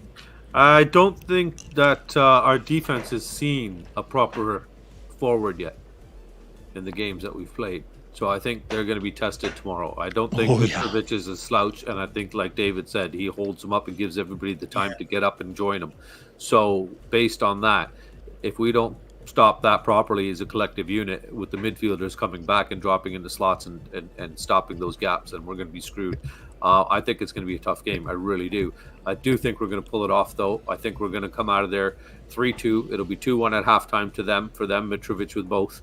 And I think then our 3 are going to come. Our first one, I'll give my first one just out of spite to David and love for my son. I'll give the first one to Dyer. I'll give the second 2 in the second half for my other son and for Mr. Will Stewart, because he's here. I'll give them both to Sonny. I'm a little upset you didn't give any goals to Sonny for me as well, because I have pictures ready at the helm for anyone who doesn't know. of this man right here. I show it often. I show it proudly. He is ours, the one true. So I'm a little upset. You know, I'm over here every night, not every night. I pop up and show countless nudies of, not nudies, but revealing photos of Son. I'm such a huge Son fan, not just for his underwear photo shoot, but for multiple reasons. And for you, Jacob, I hope he gets the whole hat trick instead of Dyer, but you didn't let me finish. Oh, well, that's my fault. I'm a bad host. That's why Michael's here. Michael would already ended this stream, too, because he don't like going long. Let's see. I'm going to run through some of these predictions that we got. Imported Yido says 2-1 Spurs, tight game. Kane and Richarlison scoring. I can see Kane scoring. I can see Kane bagging a brace, too, because he sees Haaland with all them goals, and he wants the world to know that he still runs the Premier League striking position. Rob Patterson 4-1, Kane with 2, Kulu and Dyer. There's another Dyer goal. I like Rob's prediction. I'm sure your son would as well. Oh yeah. Czar Spurs, that's a new name in here. Big up, my friend. Sorry I had to skip past some of your comments earlier, just trying to fly through. But Czar Spurs got 3-1 to Spurs. Who you got scoring the goals, my friend? Who do you got scoring them goals? C. Sherman, he's been here the whole time. Big ups yourself. Says 3-1 Spurs. Kane, Kulu, Tim Ream own goal. Ream playing too good. He's the worst center back in Premier League. Okay, so he's due. Sounds like he's due. Kane, Kulu, and an own goal. Owen Goal likes to show up. Owen Goal also stole Son's first goal, might I add. Yeah. That's fucked up. Shout out Owen Goal. David Clark says Spurs 2, Fulham 1. Kane and Son are our goal scorers. Love it. And I hope they both assist each other as well. I'm not going to lie. That's one of my favorite things about when they play together, is that every time they link up for a goal, that record just gets a little bit thicker, a little more girth added around that thing. And I'm all for it. Peter Simons, heart says 4-1, head says 1-1. That's a tough one, buddy. You know, there's a song about that, right? By Phil help me out here, Phil Collins. Is that right, Bobby K? Phil Collins said that in him? What's that? Sorry, I missed that. My heart's telling me no. Hello. But my body. Phil Collins. I don't think Phil Collins does reggae, but no, I didn't reggae that, man. That's that slow song. My body's telling me yeah. Yeah, I don't know. Phil Collins. I know it's not Phil Collins. It may not be Phil Collins, but I was watching Tarzan the other day, and he went way too fucking hard in that movie. So shout out Phil Collins. Somebody decided to crash the stream here. They heard that we were doing score predictions, so he wanted to. Fantastic, perfect timing. Hit us with it. David and Jacob first. Hello. Hey, buddy, how you doing? I'm good. How are you? Are you gonna let the hair grow out like your little brother? Come on now. He shaved it. He gets poofy. He's like a chia pet. But that's fun. That's fun. All my creative players in FIFA got the poofy hair. It's just, he's got hair like mine, just thick and straw, baby. Hit us with it. We've got a couple people saying Dyer. Thinking about. Okay. Go ahead, buddy. 3-1. Eric Dyer hat trick. Well, I think your score line is a little more accurate than the last time I asked for your score prediction. Because I think the last time I got your score prediction was like 30-2. And Dyer was scoring 15 goals, and it just seemed a little. Yeah, it was 20 goals. 20. Oh, 20 goals. That's my fault. I forgot about that. Hasn't scored 20 goals in his life, but he'll score 20 in one game. So you got Dyer getting the hattie. Dyer with his first career hat trick, challenging Hurland for that golden boot. 3-1. Who are your scores? 3-1? Your real scores. I honestly said Dyer and Sonny with 2. I have a feeling Kane's gonna get 2. Oh, I said 3-2 actually. Sorry. Kane's gonna get 2, and I have a feeling Son's gonna come back and get 1. Nice. Hell yeah, that's a good prediction. That's why you keep the host happy. Yeah. Thank you. Thank you. And now you're welcome to join at any time, because you solely have to agree with my opinions here on this channel. I'm just playing. Obviously, that's a joke. Got a couple more score predictions here. Luis, big up Luis. 2-0 Spurs, Sonny and Decky with the goals. Let's go. Poor Kane, he didn't get any. Tricky one, 3-0 Spurs. All right. Kane 2, 1 Sonny. Let's go. I like it. Hopefully Sonny assists. What were you saying, Bobby? So we're not going to have David get upset. Nobody picking Kane, right? I never get upset. Never get upset. I heard you like Kane, right? You're sort of a fan, Dave? Absolutely A love little Kane. bit, eh? I was on a show with a Forest fan there last week, and he didn't pick Harry Kane to score. And I said to him, "You're going to regret that." And what happened? Big H, baby. He made him regret it. Yeah. Imported Jiro, Basuma, or Bentancur to start. I'm going to say both of them start. Højbjerg probably picking up a knock. Want to save him for Champions League for sure. So I'm playing Basuma, Bentancur, kind of like David and I talked about earlier. Bentancur can't play. Yeah, he can. Why not? He's back in the squad. But apparently he can't play because of the 6-day concussion protocol from the EPL. I was reading an article about that. No shit. Yeah, there's a concussion protocol. He suffered a concussion apparently. Yeah, I remember that. 6-day protocol. Tomorrow would be the 6th day apparently. Oh, because we played on Sunday. So he picked that head up. He picked that head injury on Sunday. He wouldn't be able to play till. Damn, didn't know that. I don't know if that's true or not. You know how these articles are. Yeah. God knows where the source was. I saw the article come up. I clicked on it. Shout out at whoever the fuck on Twitter. Yeah. Reliable source for the channel. Jimmy's Barnyard friggin' news, you know.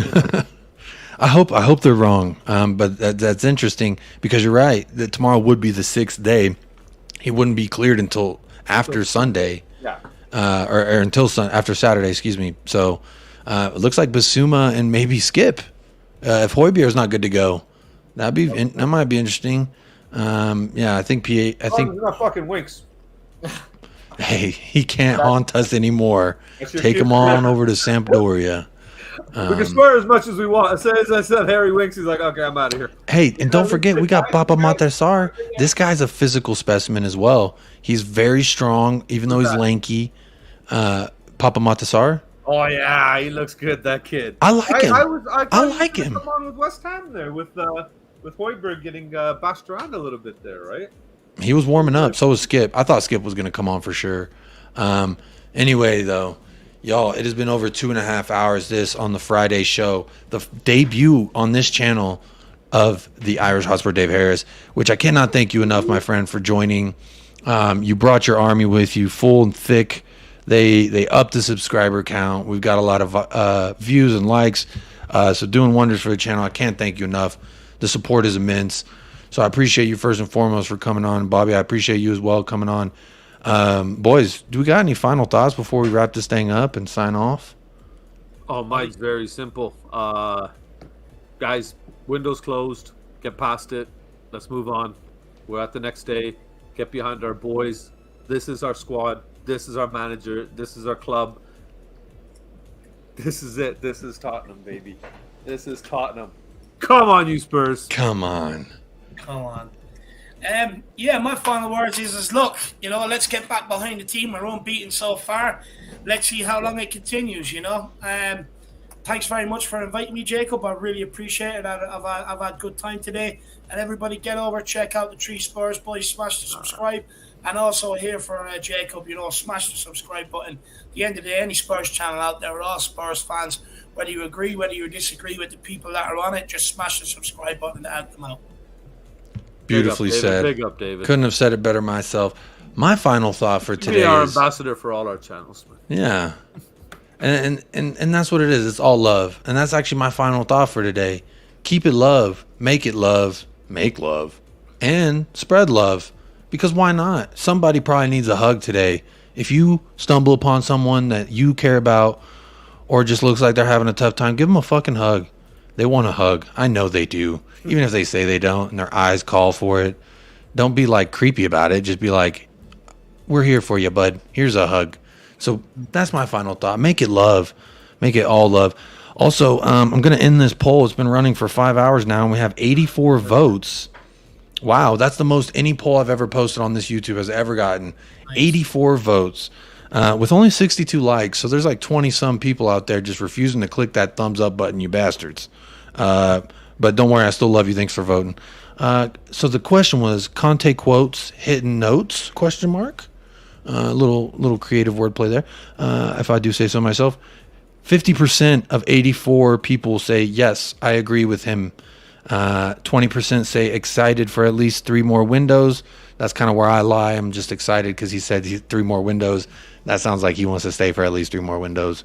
8% say dude is down bad. That 8% people think that Conte is down bad, so that's unfortunate. And then 21% say that Conte is going to leave us. So 50% say that they agree with Conte on everything he said, and then 21% say that Conte is going to leave us. So second place, people think Conte is going to leave us. I do not want to imagine that reality. I will not, actually. I don't have to. You don't have to make me until it's forced. Anyway, I love you all in the chat. I'm so thankful for these new subscribers. I'm so thankful for the people who subscribed since the beginning. I'm so thankful for all these names I've been running down on the little ticker there. I'm thankful for the member of the Soggy Undies Club, the 10-inch club, official supporters club, and the new Lovers Lane club as well. So thankful for all of y'all in there. You know who you are. You know what you mean to me. Guys, I'm so excited for Saturday. My prediction, I don't even think I gave you my prediction. 3-1. Still waiting. 3-1. Sonny Brace and either Kane or like a random Dyer, Højbjerg or something. There you go. Just leave it there. Just leave there. it there. Sonny and Dyer. There we go. Make sure your son heard that too, so I get some brownie points. Yeah. Jacob just said 3-1, 2 for Sonny, 1 for Dyer. Okay. And I think it could be 3-1 or 3-2. Mitrovic might cause us problems that we haven't seen yet. I think we've all touched on it. If Chelsea had Mitrovic, Chelsea's putting away 4 goals on that easy because they're delivering. 15 million we could have got that boy for. Great backup, bro. Great. He's fantastic. He's a big body too. He's a big body. I'm sure we could have got him when they went down too. But anyway, I appreciate y'all so much for tuning in. Sorry if I missed anyone's comments. It was a busy day. Not used to this much traffic, but it's all love. It's all love here. What'd you say, Bobby? So you did a great job. Oh, thank you. This is without Michael. No parental supervision at all. We ran wild. Michael, we love you. Hope to see you back next week. We will have a recap, Michael and I, from this weekend before Marseille, hopefully. If not, look for that pop-up. Hit the bell. Hit that like. Hit the subscribe over here on United Spurs America. Obviously, I've got the Irish Hotspur. He's tagged in the title. He's tagged in the description. But I'm assuming you came here because our boy's here, Dave, Irish Hotspur. So thank you again so much, my friend. I can't say thank you enough. Bobby, it's a million thank yous every time you show that beautiful mug of yours on this channel. But again, up the lads and boys. Come on, you Spurs. Come on. Course.